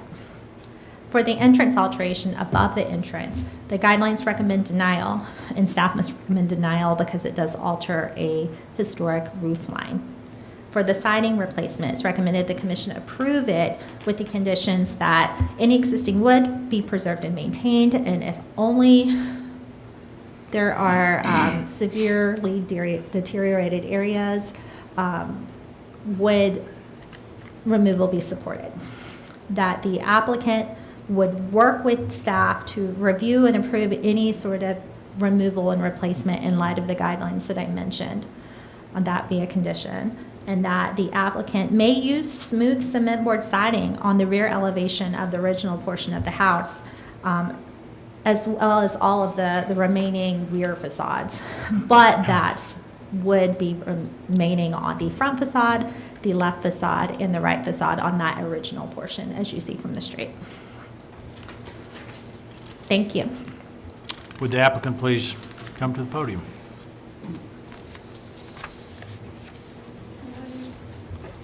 Thanks, Amanda. If you'd just identify yourself, please. I'm Donna Johnson, and I'm the owner of 319 South Margin. We're very excited about this house. Apparently, I need to start by apologizing to everybody for doing things in reverse. I was not aware. I was aware that this property was in the historic overlay, but that the home itself was not historic. So now, fast forward, we are boarded up, and nobody wants to see that taken care of more so than myself. We purchased this property back in November, and our intent is to live in the property. We are building and enhancing a house off Fox Ridge. We currently live in West Haven, so we're going to live in this property with my family. The windows, I don't know if the windows in front were actually historic. There are a few windows within that had the ropes on them, so those are indicative of something that was historic. The windows were all in bad shape. It's been added on 3 times. It used to actually be a psychiatrist's office, and there were 2 doors there. So it's just kind of been piecemeal together. But our goal for this property is to make it beautiful and bring it back to life. I will say, driving by it, it hurts my heart probably as much as it does all of you. So my goal today is to find a resolution, because we are at a really difficult position with these windows now that they've been taken. Unfortunately, because of COVID, I have contacted every window person I could even think of, and they're a year out. So obviously, we cannot be boarded up for a year. So I gracefully come to you and try to find a resolution to this, because obviously I don't enjoy the look of it either. The windows on the side, some of them didn't close, they were off level. They've just, and several of them actually are not even historic because it's been added on. So our goal was just to make it look cohesive, and if that also means that we cannot do hardy board on the entire property, I would prefer then just to stick to the wood, because my goal is, again, just I want it to come back to life and I want it to be beautiful. It has, kind of gone through a lot of transitions over the years. I was a real estate trainer for 19 years, and so I've seen all of the history of what this property looked like, and it has gone through lots of changes.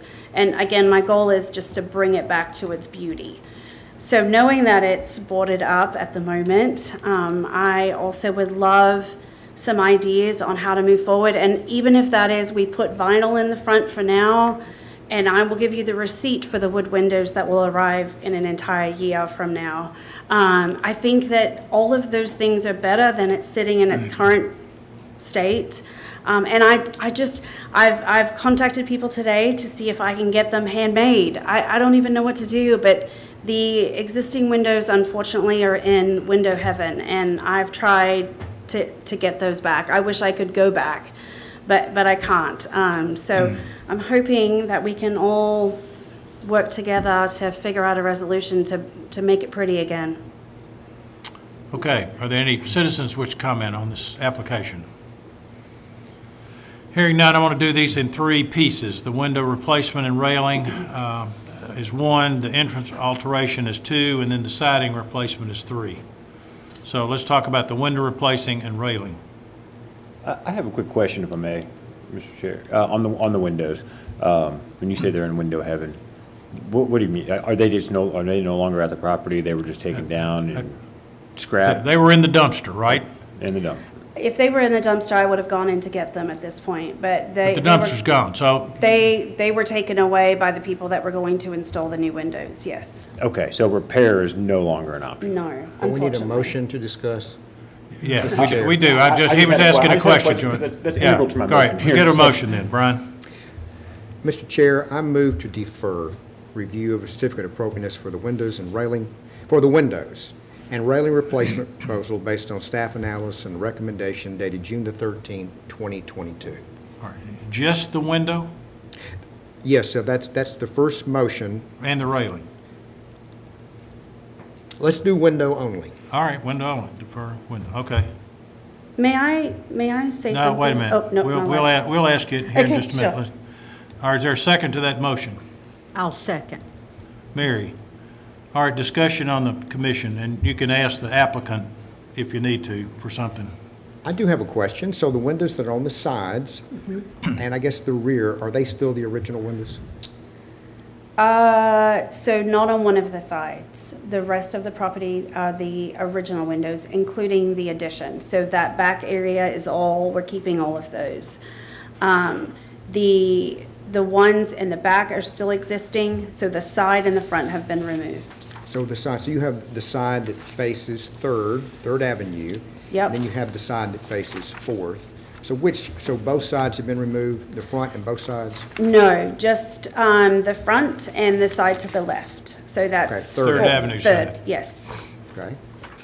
So, Mr. Laster, the ones seen on the upper part of the screen here are still actually in place.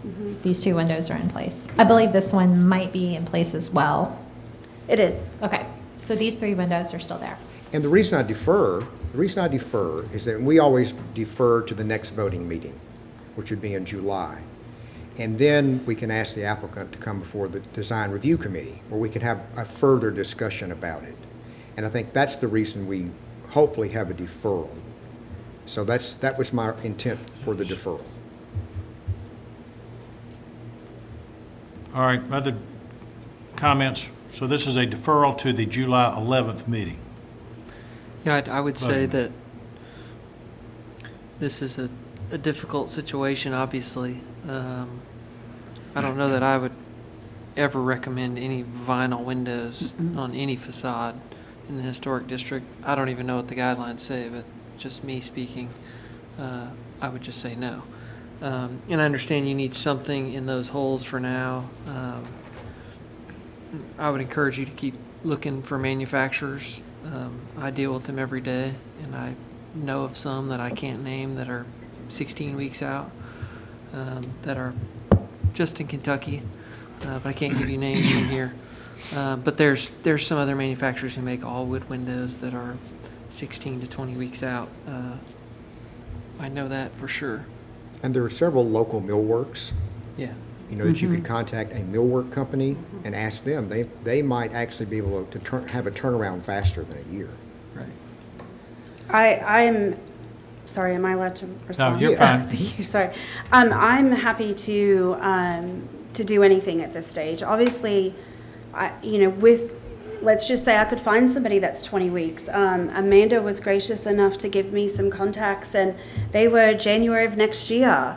So with that being the case, if we're waiting until July just to even put an order in, that's then another 20 weeks if I can find this miracle person. Let me answer your question, or your comment there. Yeah. The next voting meeting would be in July. You have the opportunity to come next Monday with whatever information, additional information you may have. Okay. Perhaps that's who you've contacted. Perhaps, and have you already got vinyl windows, new vinyl windows for the front? For the side? Okay. So But it's possible that you during discussion next week, or in advance of that with staff, some Yeah. other options for companies to contact could come forth. And let me change the way I just responded to that, if you don't mind. I do have windows for the front as well, but they are not the exact windows. And that was, I think the issue was they needed to stay the exact, and they were not. They're still the 3/1, but we scaled them down to the 2 windows on either side and made them even. So if I may elaborate, my understanding is the applicant's already ordered the windows, would like permission to move forward with putting windows in even on a temporary basis. As she noted here, you see there's 3/1 in the middle with like operable side light type windows on each side. the applicant has scaled these down so it functions as 2 windows here instead of 3 and 2 windows here instead of 3. So the windows that were ordered in a vinyl product do not match the window light pattern and configuration that you see historically. It's a smaller. It's a smaller, I think the openings are, you actually probably have more opening, like the opening dimensions should be the same, but it reads as 2 windows instead of 3 in each bay. I have a question. I don't want to speak for everybody, but if we're okay with replacing the windows, it's not like we not have an option. If we- For all but the right side are still there. Right. The motion could be that, well, could we recommend, could we approve a replacement, but only of what's exactly sitting there in wood? And, same design, same materials, and that would allow her to move forward without coming All right, back. we got a motion on the floor to defer. There's not supposed to be any discussion No, sorry. about that. So let's either up or down this motion to defer, Nick, yes, that's possible. and then we can go forward. So any other, or no, all in favor of the motion to defer, please raise your hand. All opposed to the motion to defer, please raise your hand. All right, now we're ready to, let's try another one. So I move to approve replacement of the windows with the same design and same materials as what was previously present.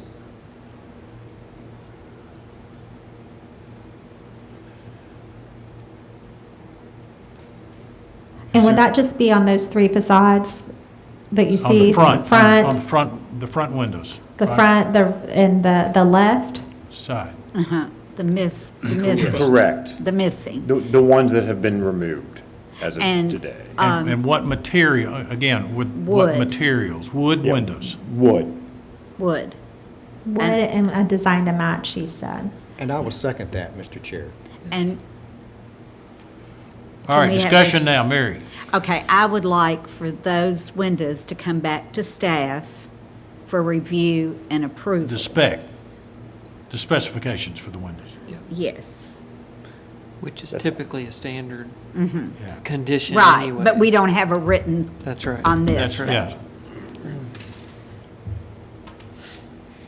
And I don't know if that needs to be an amendment, but, No, it's going to be part of the motion. okay, it's part of the motion. So, Mr. Chair, another, maybe an amendment, I don't know, for the applicant, I'm going to ask this question. So around the windows, you've got your seal, then you have your surrounding wood, and it's usually a certain dimension as far as its width. Did y'all save those, or were you going to replace those as well? We were replacing all of it. But I do, there is existing around the windows on the side that I could make sure to match. So, Mr. Chair, I'd like to amend the motion. All right. That the window surrounds, the exterior surrounds, match what is existing on the right elevation? It would be the right. Yes, it's the right. And I would second that amendment. And that will provide harmony, harmony for how the Yes. entire house comes together. I want harmony. Don't we all? Would it be appropriate to ask a question? And I can talk to Amanda about this too. So let's say I'm not successful with the wood for a year, which truly I cannot tell you what it's been like trying to get somebody. Is there something that we could consider in the interim if I showed you the receipt with the dimensions and everything, that those are coming, they're on order, but I don't know when? I mean, I think I'm not going to speak for everybody, but I think it's pretty gracious that he's offered up a motion and it's been seconded that you get to replace the windows. Yeah. I think that's the consequences of moving on without proper channels is you have to live with the timing now. Oh, I'm okay with the timing. I just want to be considerate for There's the ways to- integrity of Franklin. Yeah, I mean, think of it's got to course. be boarded up, and Yeah. you better I keep don't- water I don't think out. you got any try. It's gonna be very difficult to put something in there temporarily, oh, yeah, I'll replace it down the road, and it'd be replaced down the road. Everybody, even though everybody Yeah, has it good seemed, we intentions. seemed complicit at that point in that we're gonna allow something that shouldn't be Yeah. allowed for Yeah. a year, which I'm not So willing I- to be part of that, Okay. unfortunately. I That's think fair. that's, all right, we got an amendment then to the window surrounds then match what is existing on the right side. Is there any further discussion on that? All in favor of that amendment, please raise your hand. Unanimous. Okay, we're back to the main motion, which is to approve with the same design of wood materials, and the specs sheet is to come back to staff for approval. So that's the main motion as amended. We all good with that? Any further discussion on it? All right, all in favor of that motion as amended, please raise your hand. All right, that's the window. Do you want to comment on the rail, Brian, since you're on a roll? I think I'll let someone else do that. Oh, okay, all right. So we've got the rail then, and we've got the entrance, let's do that with the entrance alteration. Mr. Chair, I move to deny the issuance of certificate of appropriateness for the entrance alteration based on the staff analysis and recommendation dated June 13th, 2022. And that would be inclusive of the rail. You gonna- No. Okay. We're eventually going to get to this rail. All right. And I'll second, Mr. Chair. All right, thank you. Discussion. I think it's just pretty clear that, Yeah, yeah, that yeah, the- we yeah. we don't mess with the fronts of these buildings. You know, if a tree had fallen on it and you were going to rebuild it, we'd make it look just like that picture again. So Okay. I just can't. And Mr. Chair, I do have a comment, and All it's right. just for the applicant. But there are several homes in Franklin that have that rectangular shape and that roof line and the eaves that come down, and then they have a door with the stoop. And if you'll notice, some of them, they have awnings, just a simple awning that comes over the door, and you could accomplish the same cover for your stoop without drastically altering the shape. Okay. That is something that staff mentioned in the report, that it could be, it's not a permanent change to the building to add a metal awning structure with a canvas overlay that helps provide that weather shelter that you're looking for. It is something that you see historically, and that we'd be happy to work with you on an administrative basis. And if you drive down Third Avenue, where you go towards, Murfreesboro Road, where Pinkerton Park is, there's a stone house on the left, cute little stone house, and they have the same treatment. Give you an idea. It's funny, that's actually where I started, was doing that exact same thing. But my husband thought because it's, once you get up to the last step, it's not very high. And so we were afraid that was going to be too low. But thank you, I definitely will look into that. And Mr. Chair, there's all kinds of different styles of those to give a lift to where you don't have to have that much drop. I know what you're speaking of. Okay, thank you. Okay, we've got a motion then to deny the entrance alteration. Any other comments? All of those in favor of the motion to deny, please raise your hand. Thank you, all right. What's the siding replacement, and then we've still got the railing.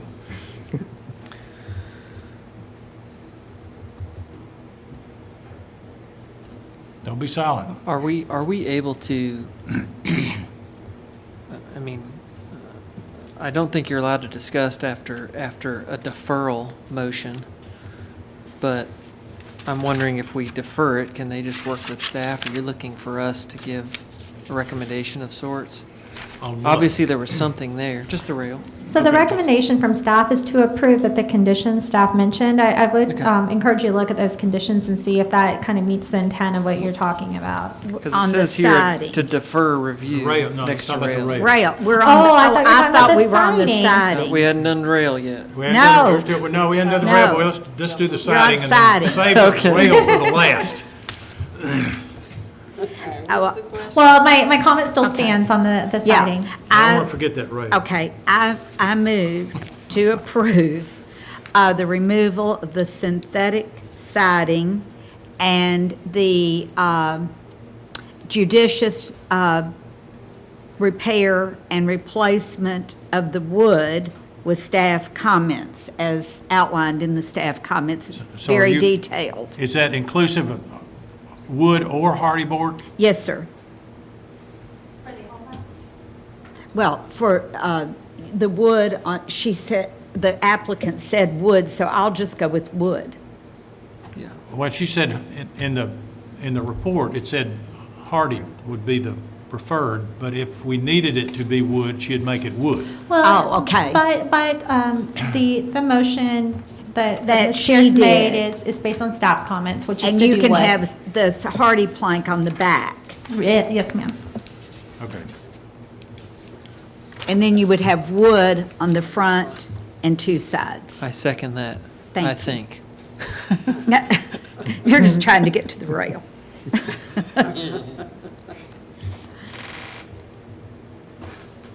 Okay.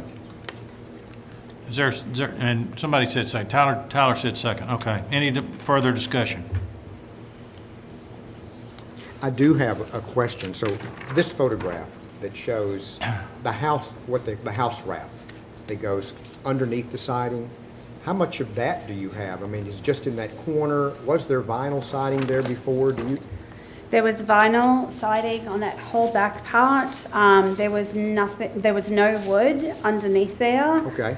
Um, So that's what you revealed was those diagonal planks when you pulled that off. Yes, and as you can see, they're in quite bad shape as well.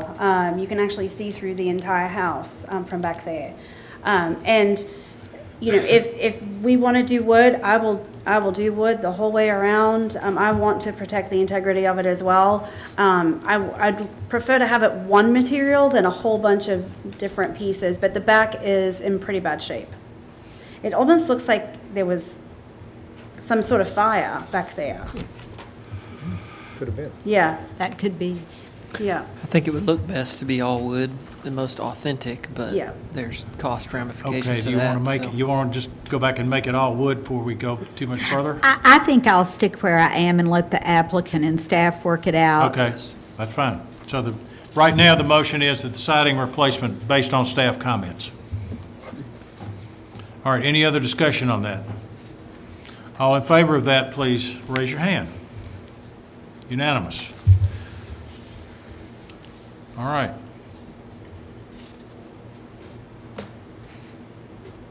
Want to do something on the Don't look at me. No, we got to deal with the rail. Yeah, I'm curious what you're asking us to do.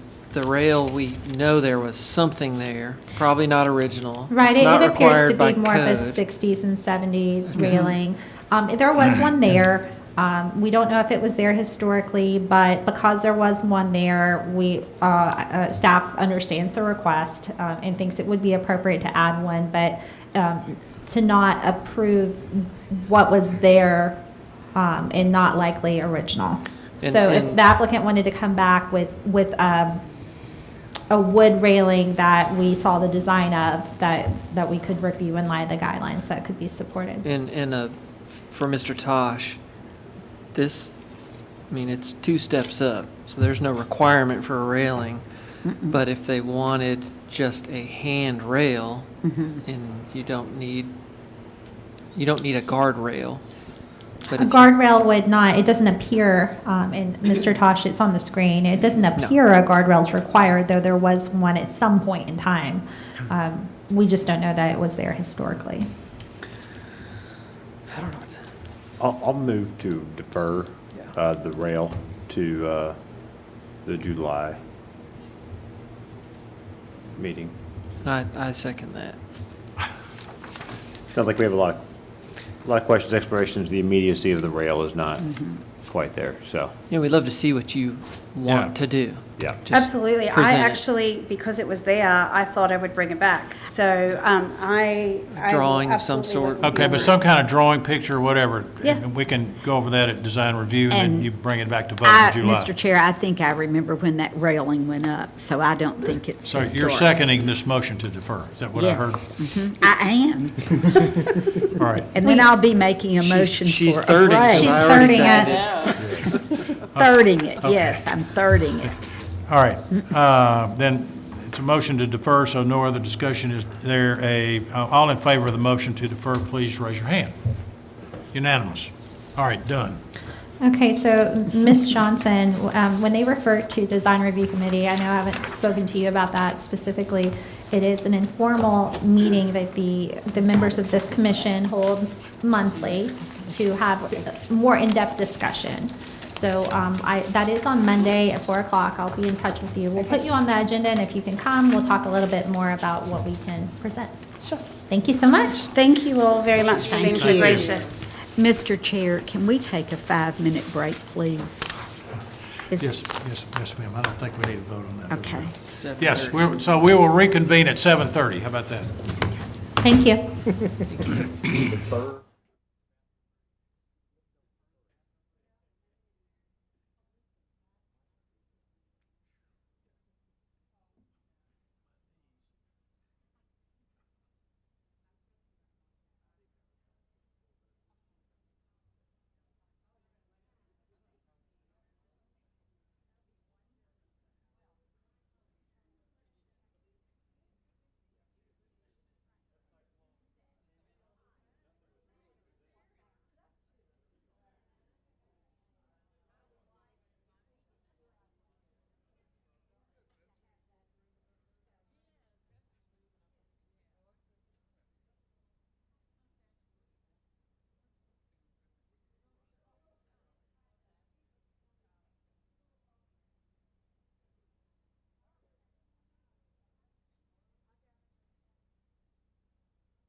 Okay, we're ready now. Consideration of alterations, window alterations to create entrances, storefront replacement, canopy removal replacement, siding alterations, HVAC screening replacement at 230 Franklin Road, the factory.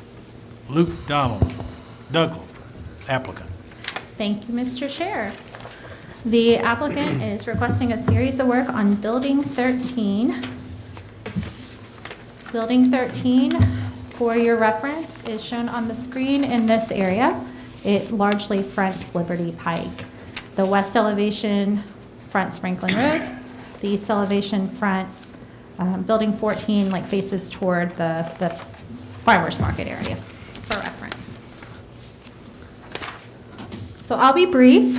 The facade proposal is to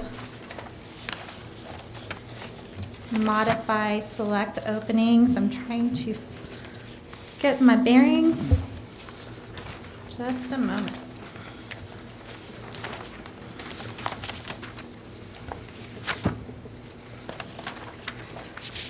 Is to modify various openings on that primarily on the south facade, which faces Liberty Pike. That proposal includes the removal of the EFS banding that runs the entire facade, to also remove the existing non-historic canopy that was added a few years ago, and to replace it with a new canopy.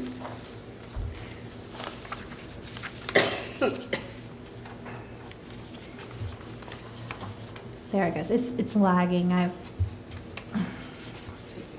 Okay, so here's that south elevation that faces Liberty Pike. So that EFS banding, that brown banding, runs majority of the facade there. It's not historic. Its removal is appropriate. The painting of the masonry, which has already been painted, is appropriate in keeping with the guidelines. The alterations also include the removal of this non-historic canopy. It is a gable shape. It was built there probably about 6-7 years ago. And the proposal is to replace it with a flat profile steel canopy with corrugated metal roofing. You can see that on the screen here. The removal of the canopy is appropriate as it's not historic. The guidelines state that the use of storefront canopies is appropriate. In all, the guidelines do support the proposal. However, the use of a steel framing with a corrugated metal roof is not entirely in keeping with the zoning ordinance requirements.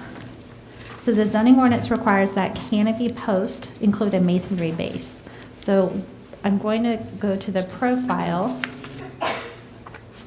You can see it better on this rendering here on the screen.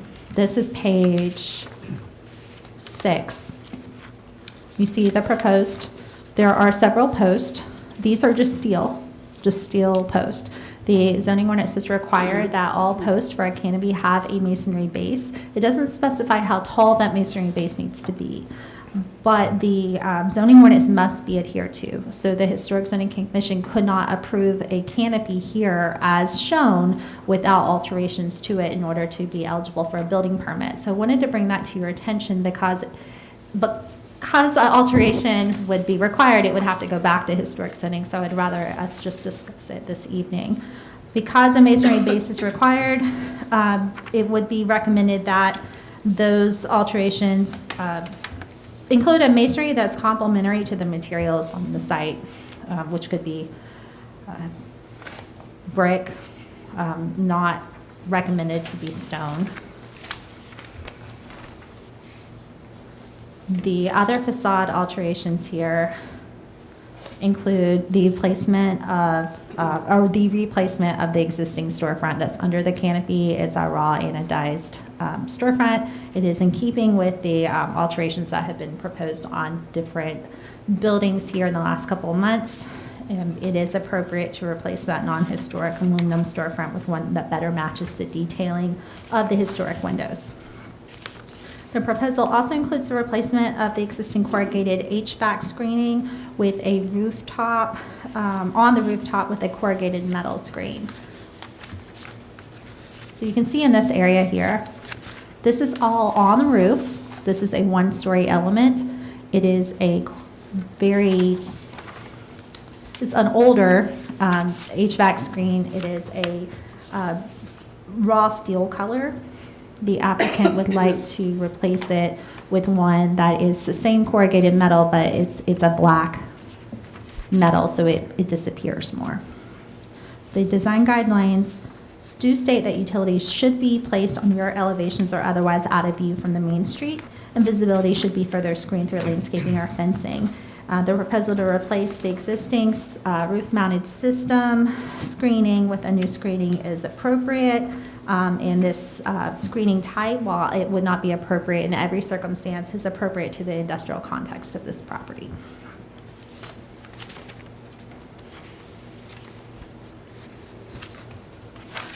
The final alteration proposed on this elevation is the placement of 3 new doors.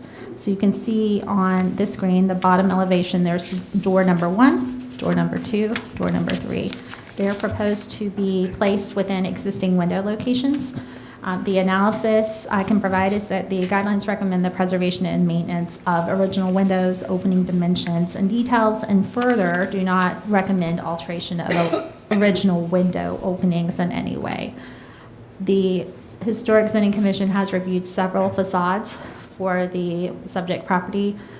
It is my recollection as staff that the commission has approved the proposed type of alterations at rear or lesser visible elevations. While the guidelines would not support this, in general, it is a highly visible elevation from Liberty Pike, and it would be contrary to the guidelines and, from my recollection, contrary to what the commission has considered in the past. Now, moving on to the west facade, I believe these are mislabeled, so the applicant can clarify if I'm wrong, but this is noted as the east facade. I believe it's the west facade. This is the side of the garage, the historic garage that faces the water tower. The only proposed alteration there is the removal of the EFIS band, which is appropriate, and then also the replacement of existing storefront door with a new with a new door. So it is appropriate to use a single light glass and wood door for our storefront, so that is supported. Now moving over to the north elevation, the analysis is really just the EFIS again, which is supported to be removed.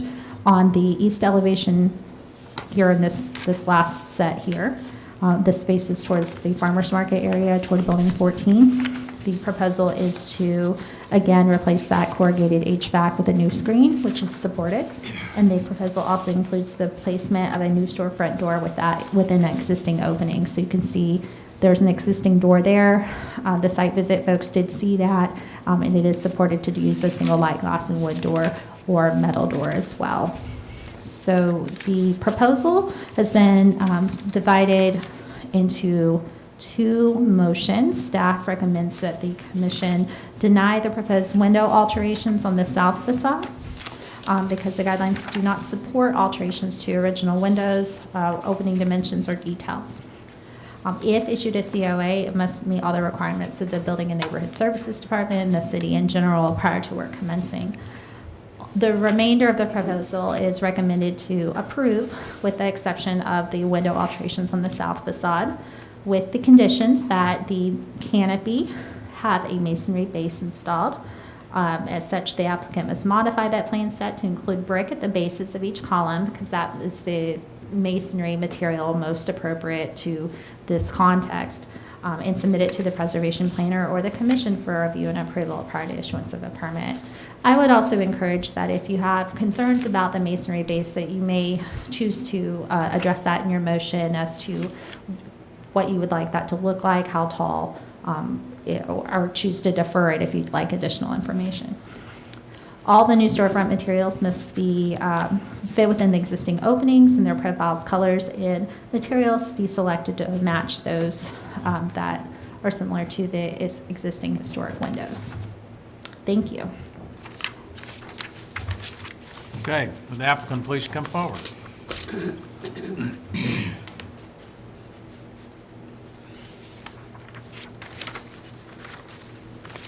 After evening, I guess it is now. Back again. I'm Gina Emanuel from Centric Architecture. Great. Any additional comments on the application? Just a few minor comments. The masonry base that Amanda mentioned, if you all look at the, I don't know if there's a front cover in your PDF, Amanda, that I can share. This image, yes, if you can scroll down to the base of that canopy.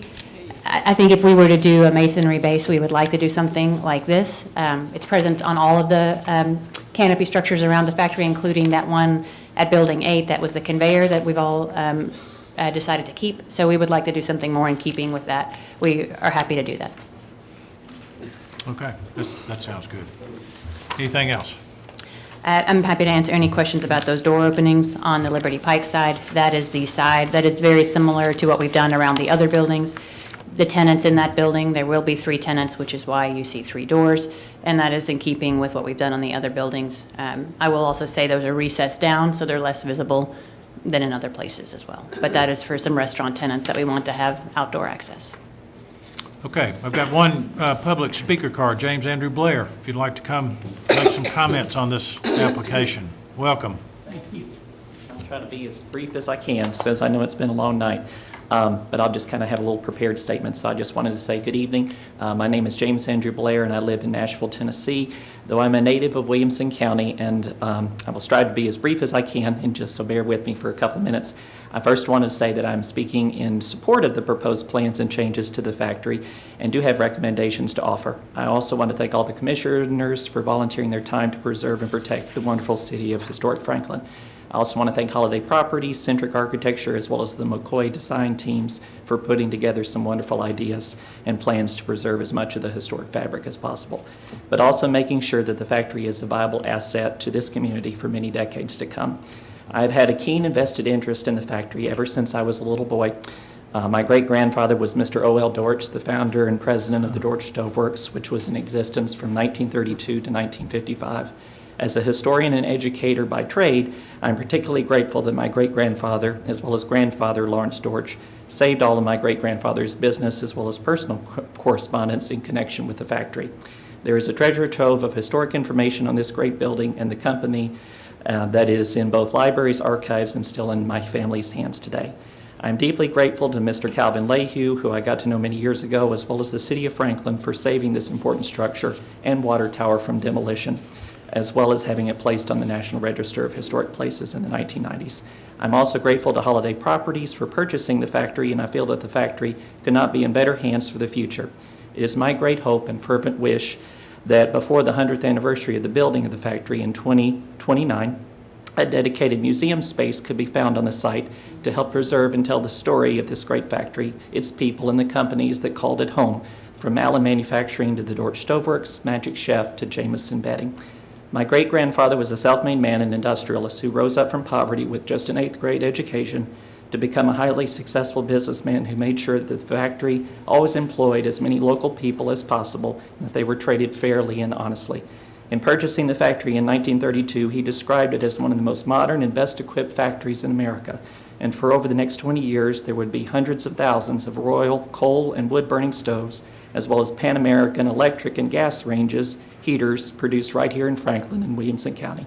Some of these ranges were even designed by Brooks Stevens, the famous industrial designer who also gave us the Oscar Mayer Wienermobile.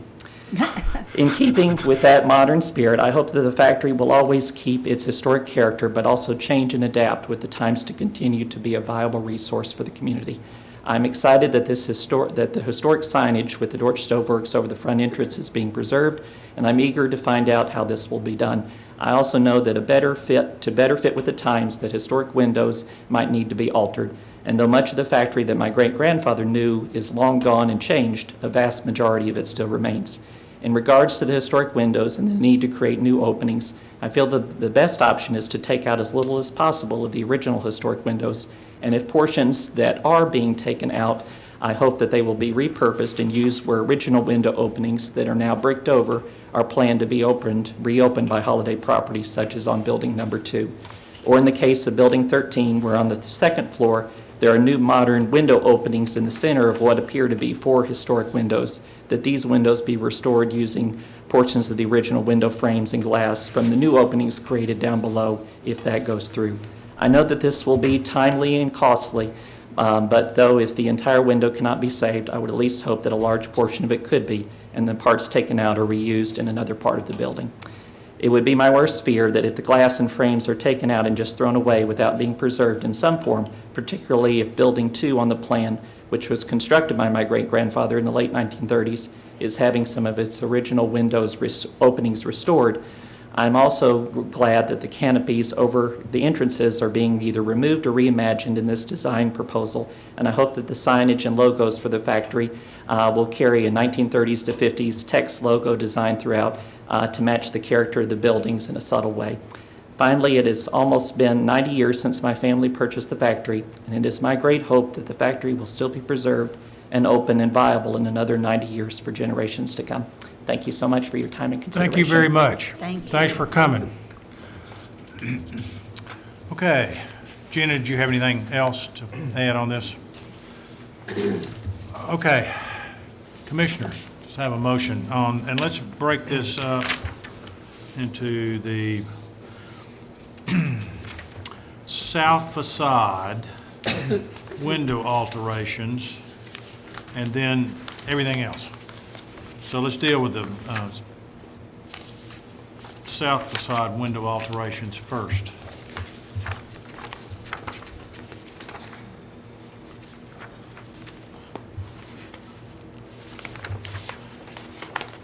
Can you help us understand a little bit more about why you feel those doors are necessary? I know you mentioned 3 tenants. Is that their main door into their space, or I presume they'll have one on the interior as well?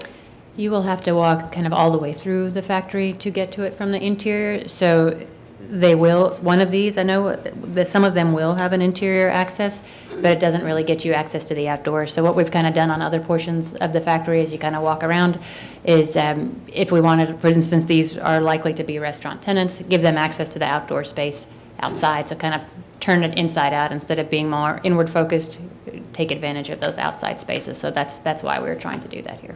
So is the idea for it to be, for customers to walk into that space from those outside doors? Or is Yes. that from the inside out to enjoy some? They could do both. I think we want to make sure that they can also access a patio, and this would be the way that they could do that. But we do expect these to be primary entrances on the outside. Okay. So is that a motion? No. All right, give me a motion so we can have further discussion on this. Somebody. Mr. Chair, I move to approve issuance of a certificate of appropriateness for the proposed window alterations on the south facade against the recommendation of staff analysis on June 13, 2022. And I would And- say, really for discussion purposes, I know we have approved some things similar, and I think they've actually worked on this a bit from where we were before, and we got to see it. It is You and I did. recessed in a hole, Yes. 4 or 5 feet. I mean, not Yes. on one end, but it is.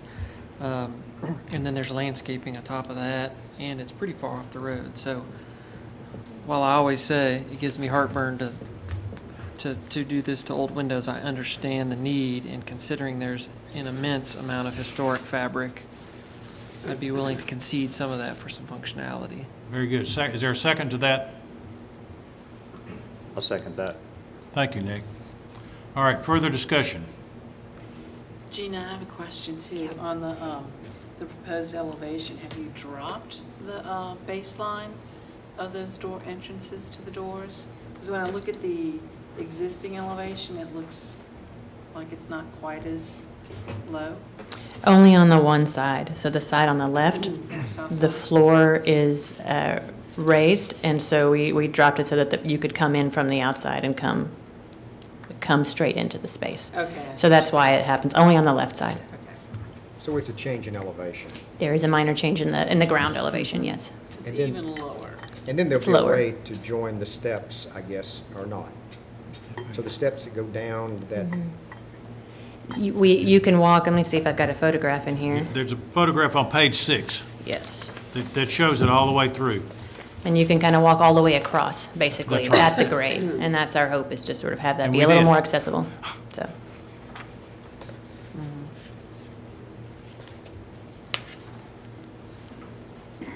The applicant hosted a site visit last month that a few of us were able to attend, and we did see this in person. It was a lot more meaningful to be able to see it in person and see that grade change and how that would work. So we did ask a lot of questions about that, and so where they landed was to adjust it slightly on that left side, but the other two don't need it. That's right. And I'm not convinced that that existing elevation really shows it right either, because it is a ramp. From the right side to the left side, it ramps, and I'm not sure that the proposed elevation is much lower, if at all. It does ramp down to that side. From 0 to however deep it goes, it's a constant ramp, so. Well, it's actually lower on the right side, too. A little bit. Not, yeah, but it's, We are proposing to only lower the left Right. side. So Mr. Roberts' Well, comment is that as viewed from Liberty Pike, half the doors are below the Yes, parking that's lot correct. grade, is That's what he's correct. saying. Yes. Yes, this is kind of showing it behind the wall, basically, because there's that wall that fronts it that you could see on that photograph in page 6. This is basically showing it behind that just for clarity, but yes, you're okay, correct. okay. And there is a rendering on page 6 with the wall in place. Yes, Oh, yes, good point. yes. Okay, any other comments? Susan? I will not be able to support this. Okay. Is there any other comment? My comment would be, I just keep worrying on changing these right now when we don't know who the tenant is, and then maybe there's something that we just don't know right now, nor the applicant. So, this is a really powerful facade of the building in my mind, and I wish that there were a way to approve them as need, if it showed there was a need as this developed. Do you want to? I'll let Alan speak to the tenants. Okay. So I'm not sure on which side, the one on the, if you're facing the entry to the left, that is a defined tenant. So that is a specific So- request for a door for their Yeah, and access to a that- patio. I feel if it's a need-based, to do something that changes the building, I mean, if we just ended up with that one door modified, that's a huge difference Yep. in my mind than all the way down the building. So, Okay, anybody else? Ready to vote? Then all in favor of the motion to approve the south elevation, south facade window alterations, please raise your hand to approve that. 4. All opposed? Mary Susan Bryan. So it passes 4-3. Mary Susan Bryan opposed. All right, now we're all remaining proposed alterations.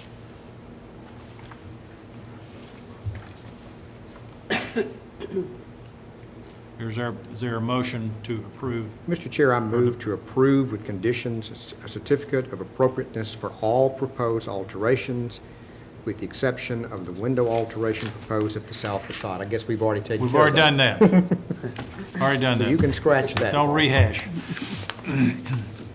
So everything else, you're voting to, all right, is there a second to that? second. Thank you, Mary. Get the right page.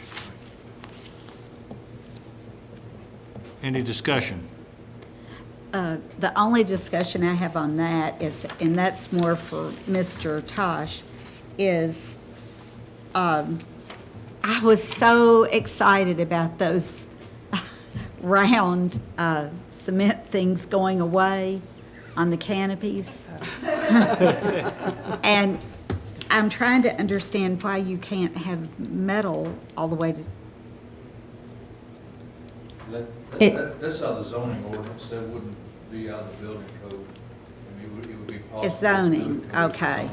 So just so I can interject, Ms. Pierce, it is possible for the applicant to request a modification of standards Lord. for this as part of, well, they're asking for a number anyway. So they could ask for that, and then the commission can give a recommendation as to whether or not a masonry base is necessary in this context. That's the purpose of those types of requests.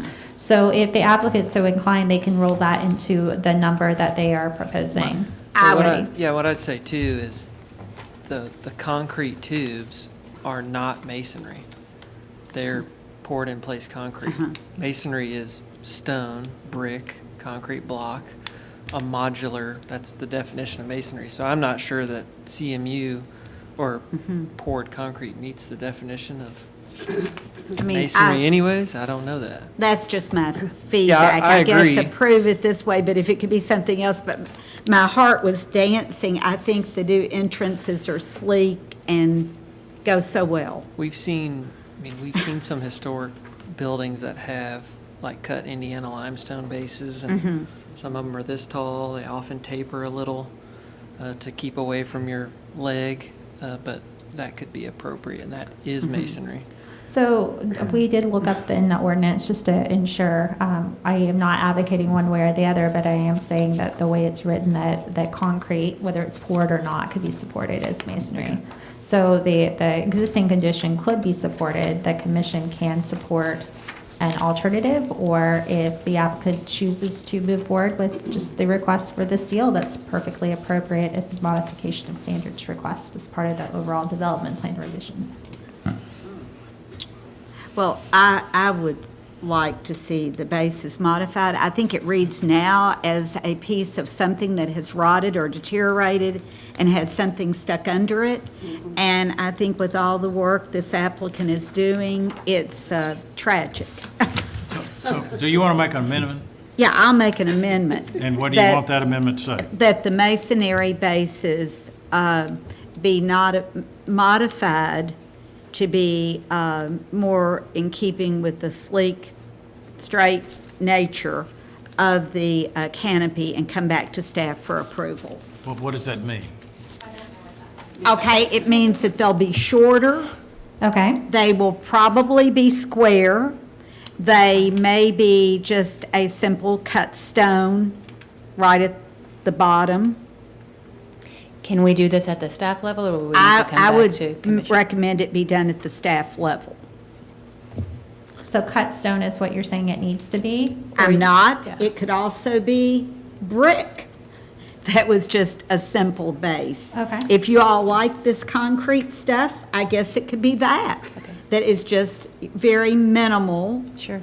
and would be square like the post.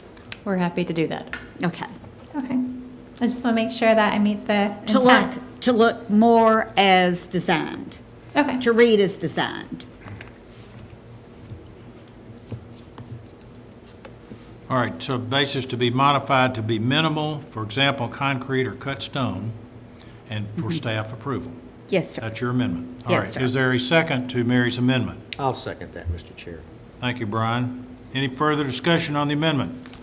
All in favor of the amendment, please raise your hand. That's unanimous then. All right, we're back to the main motion. Any other comments on the main motion to approve? Any other comments? All in favor of the main motion to approve as amended, please raise your hand. That's unanimous. Thank you. Golly. Thank you. Thank you. All right. I think we got another factory conversation coming up here. All right, now we're on to the consideration of alterations, parking land, hardscapes, ramp and deck construction walls at 230 Franklin Road. Thank you, Mr. Chair. The proposal is to alter, is to conduct a series of work at the factory The work includes parking and drive aisle additions and reconfigurations. And the work also includes the introduction of pedestrian walkways, improved ADA access, and additions of and alterations to the pedestrian zones and hardscapes. I've tried to simplify this as best as possible, given the amount of information. I'm going to start on this page. So this page shows the existing conditions in gray with the blue proposed additions overlaid. The guidelines recommend that one follow the minimum for parking set forth in the zoning ordinance, and that the use of landscaping beyond that which is required be encouraged. The guidelines note that one should consider effects to existing trees in areas that are to be graded for parking lots and in accordance with the city's zoning ordinance. And that guidelines also recommend that one design parking lots to be consistent with the general setback found along each block face. And that one use landscape elements such as trees, hedges, low shrubs to retain this setback pattern. So I'm going to spend a second talking on this page. What number is that? So the applicant had additional information submitted at staff's request. That's on that was on the letter size page. This, I believe, it should be the page 11.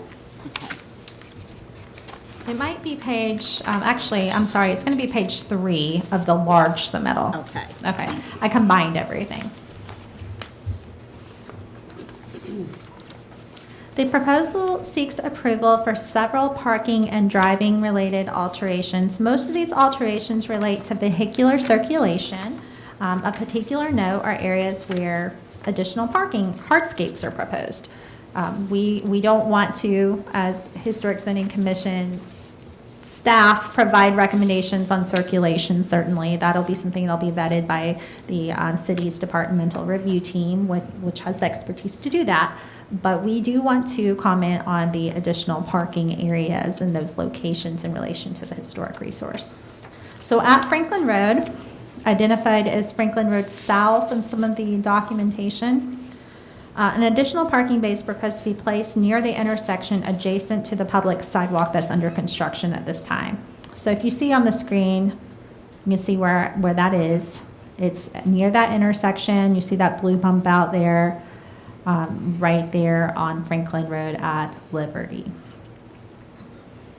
Because this parking bay is in alignment with the existing one north of it in front of Mafioso's up here, the guidelines support it because it is consistent with the general setback of the parking along this block face. They're matching what's there just north of it in the same property. The guidelines also support screening parking, which the zoning ordinance will require. And the application shows that the perimeter landscaping conforms to the zoning ordinance requirements, or notes that it will conform to the zoning ordinance requirements. Now moving over to Liberty Pike, you can see there's some alterations here. None of this parking is existing here. This is a whole new bay that's proposed in this area. It's shifting the parking closer to the roadway because there is a request to add a larger pedestrian connection near Building 13 here.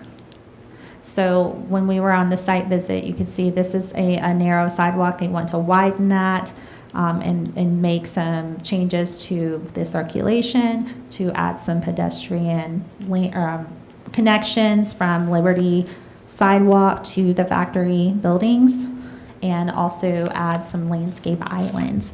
And by doing that, they're asking to push this parking closer to the roadway.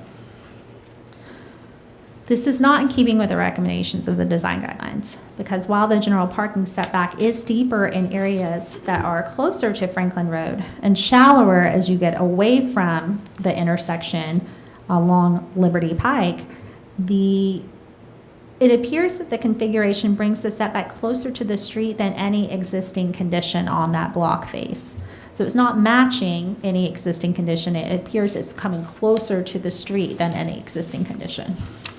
Now, I don't have this scaled in a way that I can measure exactly what that is, but it does appear from the drawings that have been provided in multiple locations that it comes closer to the street than any existing parking does along that block face.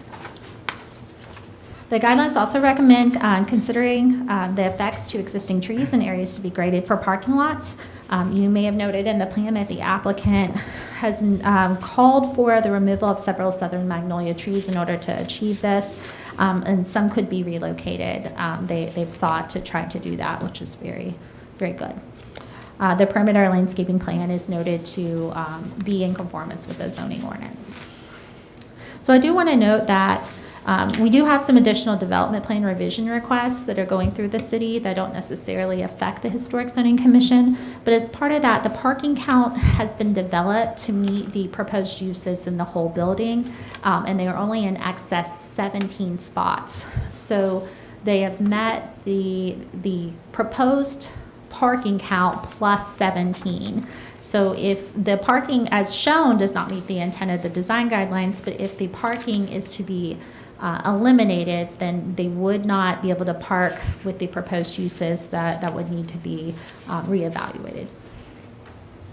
Say Is that- say is- what you, no, say Yeah, what I you just can't- said again. yeah. I didn't understand that. I didn't either. Okay, so we don't review use. The Historic Zoning Commission does not review use, but the applicant has to meet certain parking counts for proposed uses. That's throughout the city of Franklin.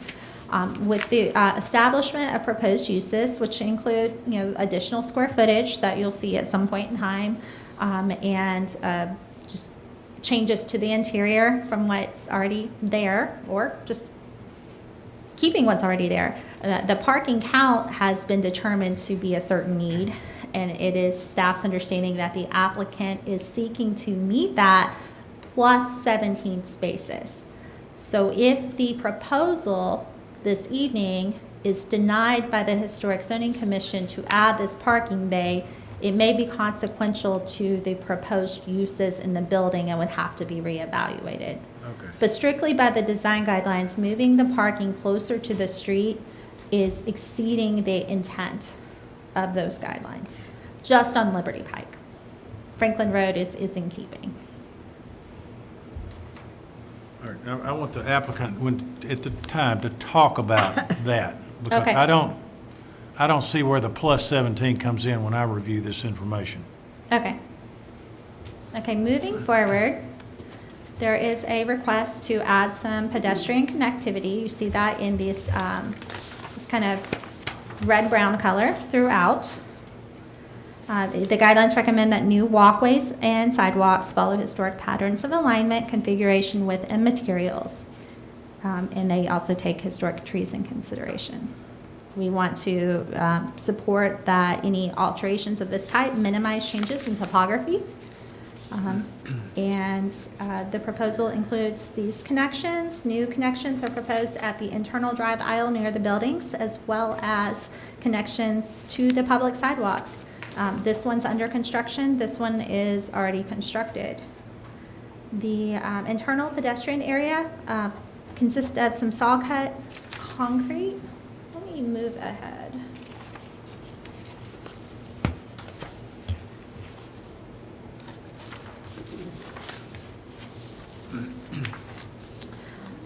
So there's not one page for the connections. It's divided into different plaza areas, but in generally all the concrete connections from outside in are proposed to consist of saw-cut concrete, paver bands to help differentiate it from the drive aisles. It's very important to the applicant, as it is to anyone, that it's clear where you drive and it's clear where you walk, so people aren't mixing those up. It appears that the pedestrian connection proposals are appropriate. It does not appear that extensive topographical changes are needed in order to create those. So moving into those zoned areas. You see on the page, on the screen, there is a large circle here. This is called the Franklin Road Entry Plaza in the narrative. So the Franklin Road Entry Plaza is inclusive of that main entry from Franklin Road to the main building we all call the main building, Building 11, the main entrance. It's the area behind the existing mafiosas in this little nook here.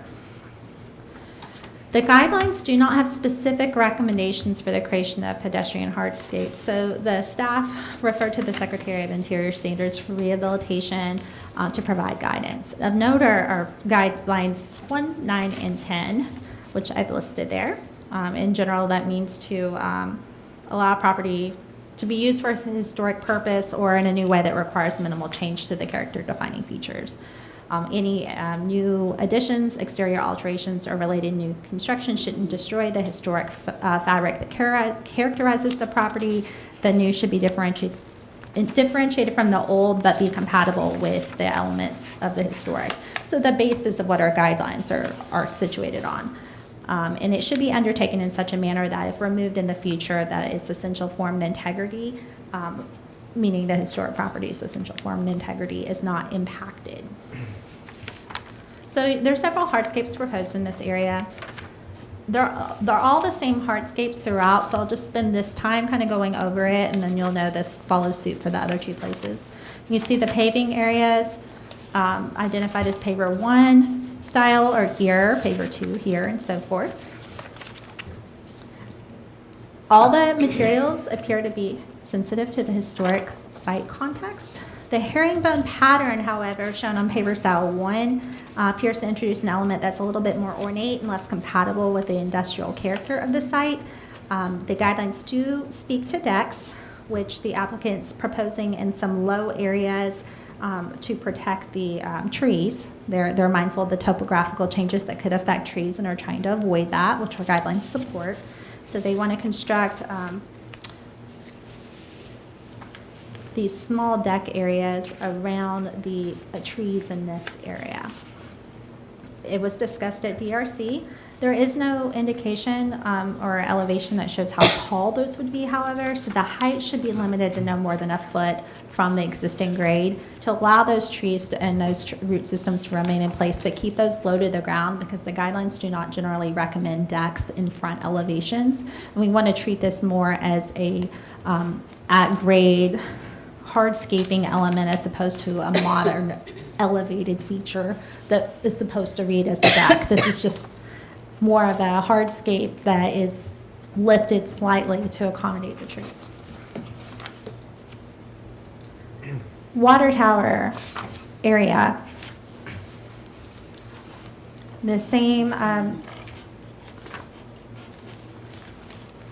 pavers are recommended and supported in this area as proposed with the exception of the herringbone pattern.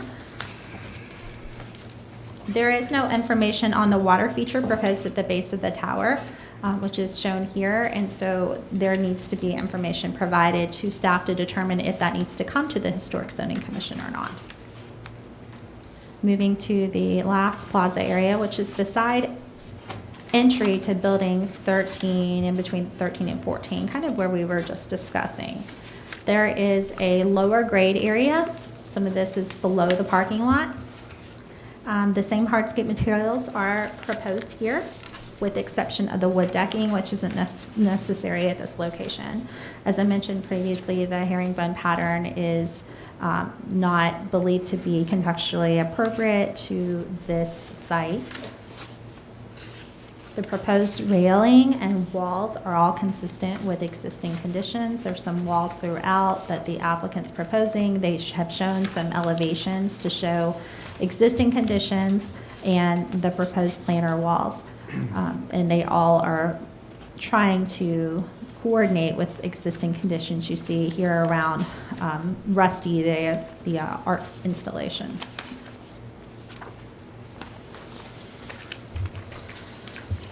So it is recommended that the commission deny the proposed parking and drive aisle alterations because specifically the Liberty Pike section does not meet the intent of the guidelines. It comes closer to the roadway than the existing general setback. If issued as COA, the application must meet all the city requirements before work commencing. I did not approve Franklin Road versus Liberty as a recommendation because I think of the parking as being a cohesive element, and they may need to make some adjustments depending on what the commission approves. So the general recommendation would be denial with that in mind. All remaining proposed alterations are proposed to be approved with the conditions that the wood deck areas be limited to no more than a foot in height from existing grade. That is to help ensure that it better meets the intent of the guidelines and reads more as a hardscape element and less as an actual elevated wood deck. The herringbone style pattern shown in paper style 1 throughout the pedestrian zone proposals should not be incorporated in light of the analysis and Secretary of Interior standards. Information about the water feature proposed at the base of the water tower has not been submitted, so that section must be submitted later to be determined if it is if it requires a COA, and if so, come forward to the commission for that.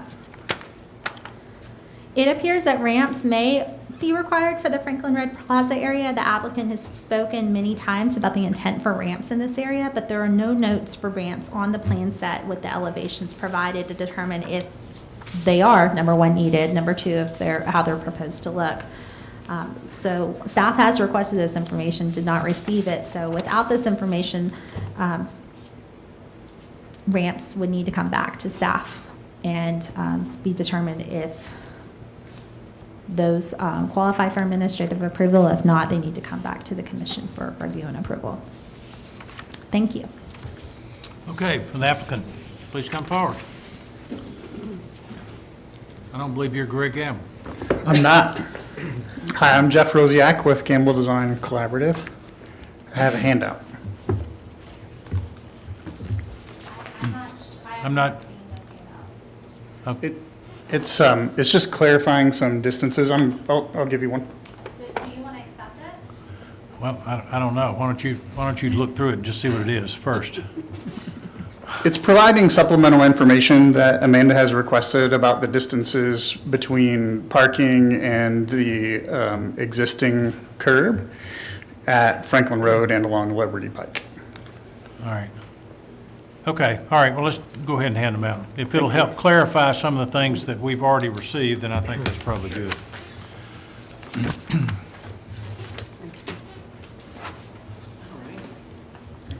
Thank you, Jeff. It's just important that we don't introduce new things that the public hasn't seen. He didn't. He's my stay on point guy.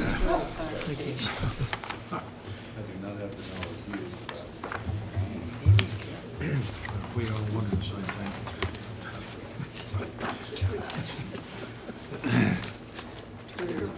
Okay. Jeff, go ahead. If you want to talk from what you just handed it out, maybe that's helpful. Sure. Amanda did a great job of describing everything that has been submitted, and it is relatively complicated. So I'm going to focus on parking lots because I think that's kind of the primary area of discussion, and but it's impossible to kind of divorce the conversation of parking lots from the pedestrian improvements that we're seeking to make. The additions to the plazas at the water tower, and if you'll flip to page 5. Of your submittal or the? Of the handout. Okay. We're just going to focus on this for the time being. handout, We'll right. focus Yes, that's on the right. new We're going to focus information. on that for the Right. moment. It's the page that looks like this. It's, I think, the Gotcha. third to last page. But it's just kind of outlining the current square footage of the area under the water tower, which is all fenced off and not used at all, is about 5,000 square feet.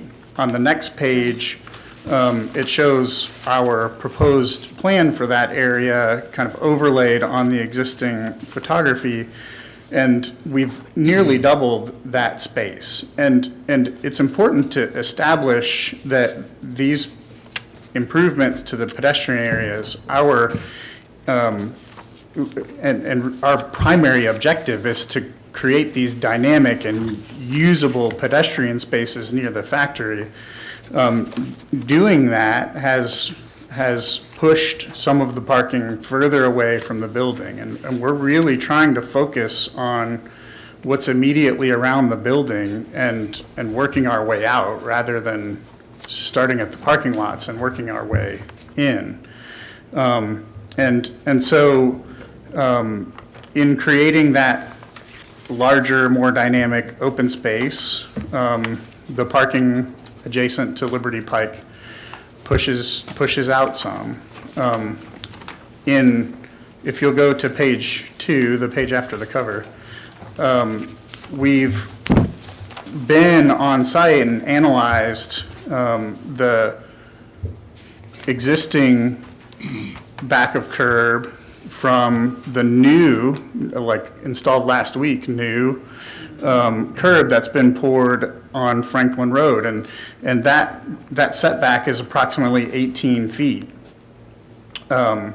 If you'll go to the next page, you'll see that along Franklin Road, we're relatively consistent, 16 to 18 feet from the new, that one's a little more difficult to measure because the new parking isn't in place, but 16 to 18 feet from the back of curb of the new curb that's been poured on Franklin Road. I know Amanda said that they disagree on comparing Liberty Pike to Franklin Road, but we do think it's applicable. It establishes the existing character of the site. And if you'll skip forward 2 pages, you'll see the photo of Building 13 on the bottom. Our setback from the existing back of curb to our proposed parking is actually more than is provided along Franklin Road, 20 feet. And then the page after that is kind of a summary comparing all 3 of those conditions, the existing near Mafiosa's, the proposed in front of the water tower next to Franklin Road, and then the proposed in front of Building 13. So we do think that it's important to understand that existing character. And, once we, in the example of Building 13, where we've tried to provide that more meaningful pedestrian space and 8-foot sidewalk next to the building rather than the 5 feet that's existing and where the cars are overhanging onto the sidewalks. And so we're trying to separate the cars from those, from the sidewalks. And then we get into set dimensions, an 18-foot parking space and a 24-foot drive aisle and an 18-foot parking space. And so those dimensions are not, cannot change. Those are set dimensions that, as we step out from the building, are required. I think to clarify Amanda's point about the number of parking spaces, the development plan for the factory has approved a number of parking spaces. And we have to hold that minimum number of parking spaces as we go through this process. Amanda says we've provided 17 additional spaces, and without the development plan in front of me, I'll agree that that's the case. But the area in front of the water tower, the parking changes that we're making in there, where we're removing the parking, the head-end parking next to Mafiosa's so that we can create that pedestrian connection out to Franklin Road, where we're removing the head-end parking next to the water tower so that we can create that streetscape along the frontage of the factory. In that location, we've lost 15 parking spaces. So as we've studied other parking areas, we're trying to gain those parking spaces back. So in the area between Building 13 and Liberty Pike, we're adding, I believe it's 17 spaces, and that's in that handout that the 8.5 by 11 handout that went as part of the submittal. So the additions that we're making between Building 13 and Liberty Pike are offsetting the losses that we have between the water tower and Franklin Road. And we think those are necessary to create that really great pedestrian space at the water tower that is so essential and so important to the success of the pedestrian spaces. So I'm available to answer questions. I'm happy to go into more detail. I just wanted to point out kind of our thoughts as we've moved through this process. Okay, are there any citizens left to comment on this part of the application? Thank you. All right, commissioners. Let's do the parking and drive aisle alterations first. If someone will make a motion.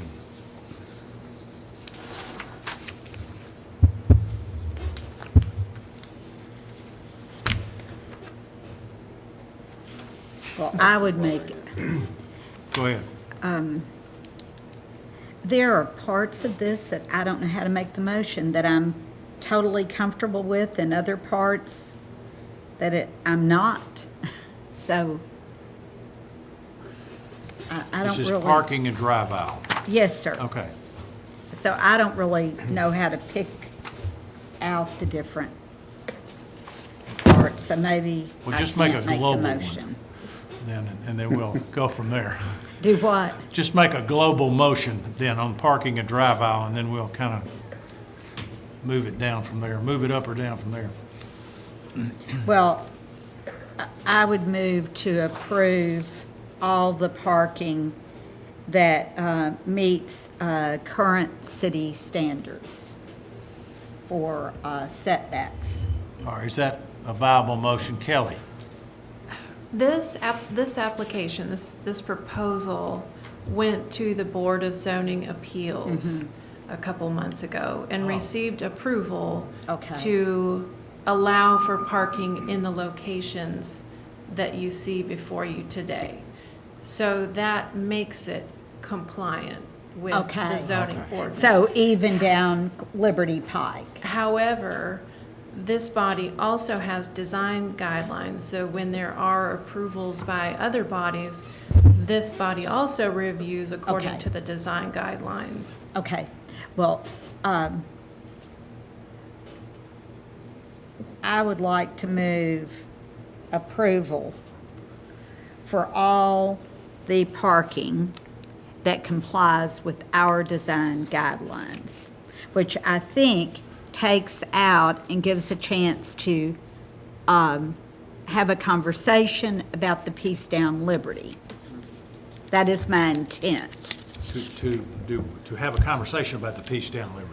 Yes, Yeah, sir. okay. So can we clarify, and that would just be the parking that's proposed to be added along Franklin Road?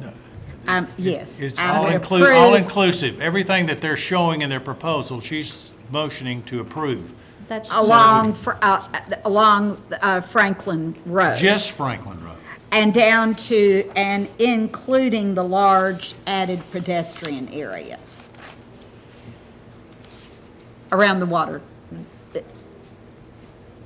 But you're excluding Liberty Pike. You're excluding. Yeah, I'm excluding Liberty Pike. So from my Can't get the water understanding, tower is, without Liberty Park. That's right. my understanding is that Ms. Pierce is recommending a motion to approve the parking schematic for Franklin Road frontage. We Down are- to the water tower, including the water tower. Yes, sir. I don't know what that means. Well, okay. I was going to include that parking that is beside the plaza. So can you look at my screen, please? Is it this area right here? Zoom it up. Well, if I could. I'm going to See that zoom in. bar? I'm going to zoom in. I'm trying to get it here. So this is Franklin Road. This is Liberty Pike. This is the proposed parking additions on Franklin Road. This is the water tower. Yes, sir. Yes, ma'am. I have just passed the water tower. This area? Right in that area, I think. What I am concerned about is we're getting to a real, it looks to me like a sliver for landscaping. And we've got a National Register property and another proposal we've been told is going to come before us. And I'm trying to look at it in the context of a roadway that has a historic resource on both sides. And I think it needs at some place to have some green element to it that would also be done on the other side of the road. So I don't know how to say it. So I'll just say fronting Franklin Road. Okay. But I don't know how you're going to get the I don't know how- parking spaces that doesn't on mean that front Franklin Road if you don't approve that Well, one that, little piece. and to speak to Mr. Roziak's comment about disagreeing with staff, I only made one motion because of that very reason. It's hard to make two motions for a Okay. parking area. Well, then So I'll I hope just- you understand my point. I'll just withdraw my motion. I was Okay. let's trying try- to say what I felt. Let's try another one. I'll make a motion, Chair. I move to approve the parking and drive aisle alterations as presented. I second that. Okay, thank you. Nick and Tyler seconded, okay? My rationale for going against staff's recommendation is that I agree, the pedestrian portion around the water tower is critical. And you're right, the math you have to have parking, and that just has to push it to the street. And I think that this entire project is a little bit of give and take, similar to the replacement of the windows with the doors. And if we're going to adapt this property to allow for an enhancement to the overall experience, I think, in my opinion, that is a minor drawback in which we just have to live with in a society in which everybody drives. So. All right, thank you. Any, I was going to say, you know, go ahead. we had the opportunity to do the tour. Yep. One of the things that was important to me on Liberty Pike in the corner parking lot there, if Amanda can show the lowest parking spaces at the corner of Liberty and Franklin Road, they had proposed to move those up too, to make some bigger planters. And I said, you should probably leave that alone. And so they've kept that alone, which makes me happy. But you'll notice that they've added some landscape islands, including a full kind of boulevard strip there. So they've added some, and I understand where they went there. So I appreciate that. And then down Liberty Pike, the way their narrative is set up around, and correct me if I'm wrong, because I'm just trying to remember what we heard and saw. They're trying to create this space in the middle where you've got these concentric loops like a dumbbell, the Franklin Road parking lot and this parking lot outside of the, what do you call it, Freedom Hall or whatever, what is that called? The Liberty Hall, Freedom Hall, one of these. Freedom Hall's in It's Louisville. Louisville. Yeah. So that farmer's market could be blocked off, but you'd still have ways to loop out. And so they're creating these loops, one of which exists today. And then one of the other things that Greg explained to us is the drive aisles between the Franklin Road parking lot and the Liberty Pike parking lots didn't align. And so there was no straight across. It was always like a pull out and then take a left in front of somebody. And it was, so they've done that. They've removed the parking spaces in front of the main entrance there so that it is purely drive aisle, which I think adds to safety. So I there's agree. some safety implications, I think, in my mind. And then they've added some internal green space where they've taken some away. But they did cull back from what we saw before, and I do appreciate that. So, you know, we're going to ask them to find the 17 spaces and take them out. I don't know that I'm that concerned about that, because I think we'd still have the same argument that, are they too close to the road? And I think with the diagrams they've shown being around 20 feet, I wish there was no parking in the front, but that's just not the Oh, way yeah, the we can't geometry of do the site that. sits. So it's like, okay, this is a really big building in the middle of the site, and they've got to have parking around it. And Well- they've met this kind of park. So that's why I'm in favor of what they propose. They've worked on it. They've culled it back from what we saw on the site tour, and I think it's necessary. Well, Mr. Chair, I'm trying to understand, the landscaping looks like it's just not going to be much through there. And then I understood we're going to put the farmer's market there. I'm trying to understand how all this happens. And then I think we are, in my mind, we're setting what we would do on the other side, I'm just guessing, of the street. Okay, Kathy? I appreciate you giving us this little handout, because it's great to have those dimensions. And I support what you've proposed. My thought on it is you've got, something has to give, right? If you've got your car bay, your path, 24 feet, then another car bay, 18. I prefer to have the building shine better and have more space and pedestrian before that, and then, you know, it has to give, and so it goes to the street. So the street is closer, you know, it's just closer to the street, so I support your proposal. Mr. Chair. Susan, did you have did I see your? I'm listening. Okay. Brian? So the question I have, so we're looking down, this would be page, I guess that's 3. So page 3, and it shows down Liberty Pike, 16 to 18 feet from, that's from Franklin Road. So we're showing also about that much down Liberty Pike, right? Yeah, 20.13. So given that, how wide is your landscape buffer?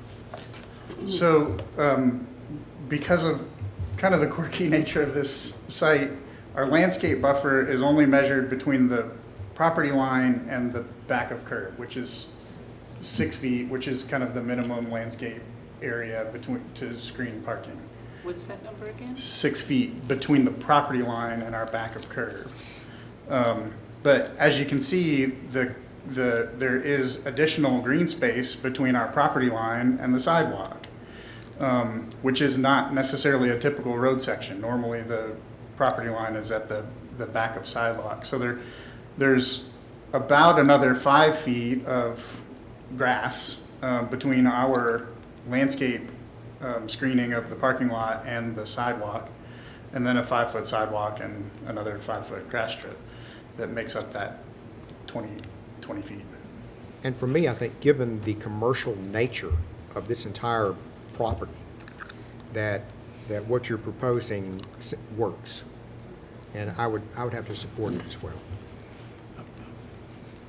But my only, I just wanted to respond to Mary. I'm personally not as concerned about setting precedent for the property across the street, because here we have an existing, historic building that we're trying to activate a portion of Okay. it, and it requires a parking change. Across the street's a blank slate, and so I think that's just going to be a whole different comparison. So I'm not concerned about precedent setting Okay. across the street. That makes me Feel better. think about it differently. I guess I've just looked at these so long, and the 5-foot grass strip will go away eventually because they'll need a turn place. I mean, I've looked at these too long. I do guess. have one, you brought In up, this situation. you brought up the farmer's market. Is this farmer's market still proposed to be in this location? I don't know if it is. Yes, but it'll If be you all have ever portable looked. type of move in and out. Yeah, I would say there's a few spots that are looking on the Okay. site. We don't know, I wouldn't make a decision around that Okay. being the final. The farmer's market on the outside edges is very utilitarian. I'll use that word. I think, yeah, Greg- It's full of boxes that people are pulling stuff out of. So when you scan this side, you will see all of that. Yeah, I think Greg mentioned maybe Saturday mornings having food trucks and being next to that water tower He did. plaza. He's and- Yeah, You're And exactly they're that's gone by right. lunch. Yes, Yeah, that's I'm- what he mentioned Yes. specifically. Yeah, but we had been talking about the, Yeah, structures there we've Yes. talked about. Early on, there was that conversation. okay, I so would- that's I would- kind of gone Well, away. it- Gotcha. it's in conversation. It's I wouldn't fluid, make any- what you're yeah, saying. It's It's a fluid. fluid situation. Okay. Yeah. And I'll note that if there are any structures proposed to be here permanently, or any portions of structures to be, that are temporary structures with permanent elements, those all come to the commission. Okay. For a recommendation, and then we'll require a COA. Well, you all's conversation has helped. Okay, this entrance off of Liberty Pike, all of the existing parking places now that butt up against that entrance, that's not going to be parking there, according to the way I read this drawing. It's a drive aisle. Tell me, where, are you talking about right? Yeah, Can you to the see right, to the, corner? Are you talking about the existing spaces? no, to the right, No. to the right, the Russ, right. do you? No, there you go, right in there. Those are spaces, sorry, yes. Those are, so we've widened the pedestrian walk through here in front of Building 13. There are spaces, so these walks are all 8 feet minimum, but there are parking spaces, and I'm not sure why that line work is turned off. There are All right, spaces but here. that wasn't shown on the drawing, so. Right, so those that's parking. are definitely existing parking spaces, and that kind of goes back to that note I made previously where they want to widen the existing pedestrian connection to a 10-foot wide sidewalk in lieu of the narrow one there. Okay, I see the walkway. I see the walkway, but you're saying parking will be in that area Yes, still, Yes, as it is now? yes. Okay, there was another spot So that's too. indicated on There was another spot too. the one you have up on your screen. I see where that line work is missing, but there should be. Yeah, the line should be in there, so. That's right, that's right. All right, So now, just this bay. So on this document that you had. Yes. The 8.5 by 11. Yes. Total parking lot area, existing parking lot, 400 spaces, proposed parking lot, 395 places. And It so should be the- a minus right there, right? No, the existing parking and the proposed parking are transposed. It is plus 5 spaces, so it's Okay, 395 Okay. existing spaces, 400 proposed spaces, a total and of that's plus 5. just this area. Well, right? So that 400 is everything that's shown on that page. So essentially, Okay. everything from the area in front of Honest Coffee to Franklin Road. I don't know what. And was the parking that I just identified in that's the not, Parking handout. Oh, the one you just gave out? no, the 8.5 by 11, page 2. Okay, right here. Yeah, there you go. Okay, No, so, no, the next one. The one that has the totals, this total parking at the bottom.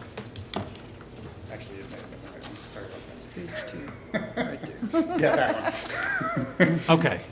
All right, now, does that include, does the 400 include the ones that are up against the building that I was just talking about? They're not Yes. shown, okay. Yes. So you got that there. Then you Yes. got, you're saying on page 3, 175 places, parking places that are now covered by the farmer's market, I guess. Yeah, and that, that exhibit has been, Tweaked. well, some of the parking counts related to this 175 spaces were kind of a COVID-era farmer's market layout when everything was spread out and they were occupying a much larger footprint. They weren't afraid of taking up a lot of the parking and there wasn't as much parking being used. That's probably a little generous compared to the actual layout. Okay. 123, is that what I remember? I think an average summer farmer's market is more like 125 spaces. Okay, so how, and then you talk on page 1, 2, 3, 4, 5, I guess 5, Liberty Pike Park, wait a minute, that's not the one. It was the parallel parking in front of the, Uh-huh, yeah. yep. All right, current parking lot and Franklin Road, that's in front of includes the area in front of the water tower. Current parking lot, 147, and proposed 130, so you're losing 17, That's right. but that's I think net I of said what you're 15 adding earlier. up front. That's right. That's right.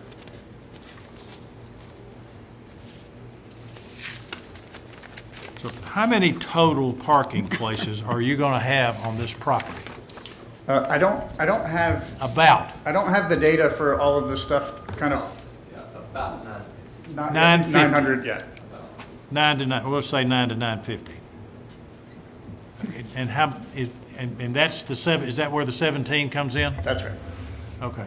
Yes, and so my You can sleep tonight. my point of I didn't mentioning count that spaces, is but that the city has approved a parking count to address the needs of the uses the applicant has proposed. Whatever that number is, close to 950, they only have 17 additional spaces that they can lose in order to meet the requirements of the city. Okay. My comment wasn't to say you need to cut 17 spaces. My comment was to tell you how close they were so that you would be aware of the impact of your Yeah. decision this evening. Just a side comment because if I don't say it, I'll forget it.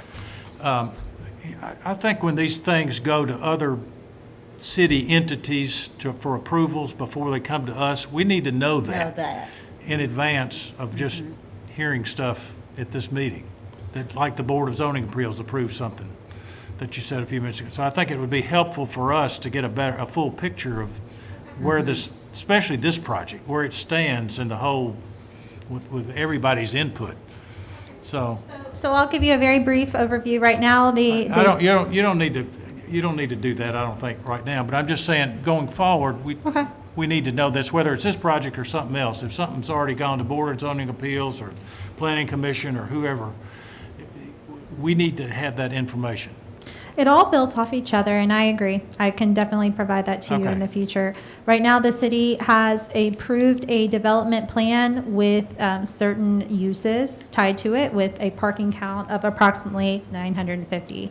The application now is to allow some parking and additional parking in areas where there currently is not parking and to reconfigure things. We are hyper-focusing on new parking locations because that's what the design Yeah. guidelines comment on.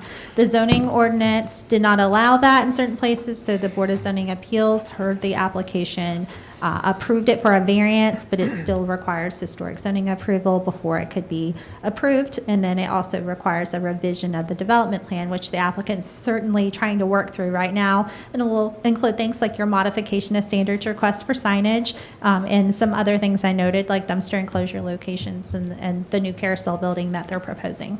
So that's kind of how it all fits together right now. But your point is very well taken. Well, thank you. Now, I'm just a slow learner. It is. This is a complicated. It is. It's going to be great, though. I will say, We're when so all of this excited. is done, we're going to Fabulous. look back on this and laugh at some of the steps. But We're so but I think excited it's going to be a great project. And It I hope, is. Alan, I hope all of you understand that we're all excited about it. Yes. So, anyway, I'm in support of this, and I appreciate this additional information tonight because that really does clarify some things. And as Tyler said, you did tweak some things from our site visit several weeks ago, whatever it was. And I think that's good, and I think it will be, I think that's fine. I think the flow along Liberty Pike will be improved. So I'm in support. So are there any other comments on this? Otherwise, we have a motion to approve this piece of it somewhere that Dick made and Tyler seconded. So all in favor of that, please raise your hand. Wow. Okay, unanimous. All right, we got the other one, other piece of this. All remaining proposed alterations. Are there any, is there a motion on that? Mr. Chair, I move to approve with conditions a certificate of appropriateness for all proposed alterations, with the exception of the parking and drive aisle, which was previously approved. And there's a list on page 4. Got it. Thank you, Tyler. Is there a second? I'll second, Mr. Chair. Brian, thank you, Brian. All right, any conversation, comments? Susan? I think number 2, where Ms. Rose mentioned that the herringbone style pattern wasn't really in keeping with the feel of this. So are we saying that if we are approving this, are we saying that they're not going to use that then? That's what Correct. we're saying. All right, Correct. thank you. Okay. Any other comments? Ready to vote? All in favor of the motion, then please raise your hand. Kathy, Susan? It's unanimous. Unanimous, okay. Thank you, Jeff. Thank you. Thank you.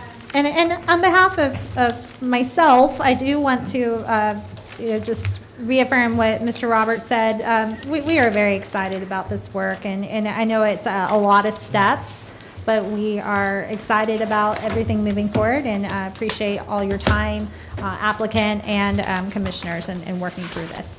Thank you. Is there someone who would want to make a motion to adjourn? Don't speak. I'll make that. Thank you, Mary. Is there a second? Can I second that? Thank you, Kathy. All in favor, please say aye. Aye.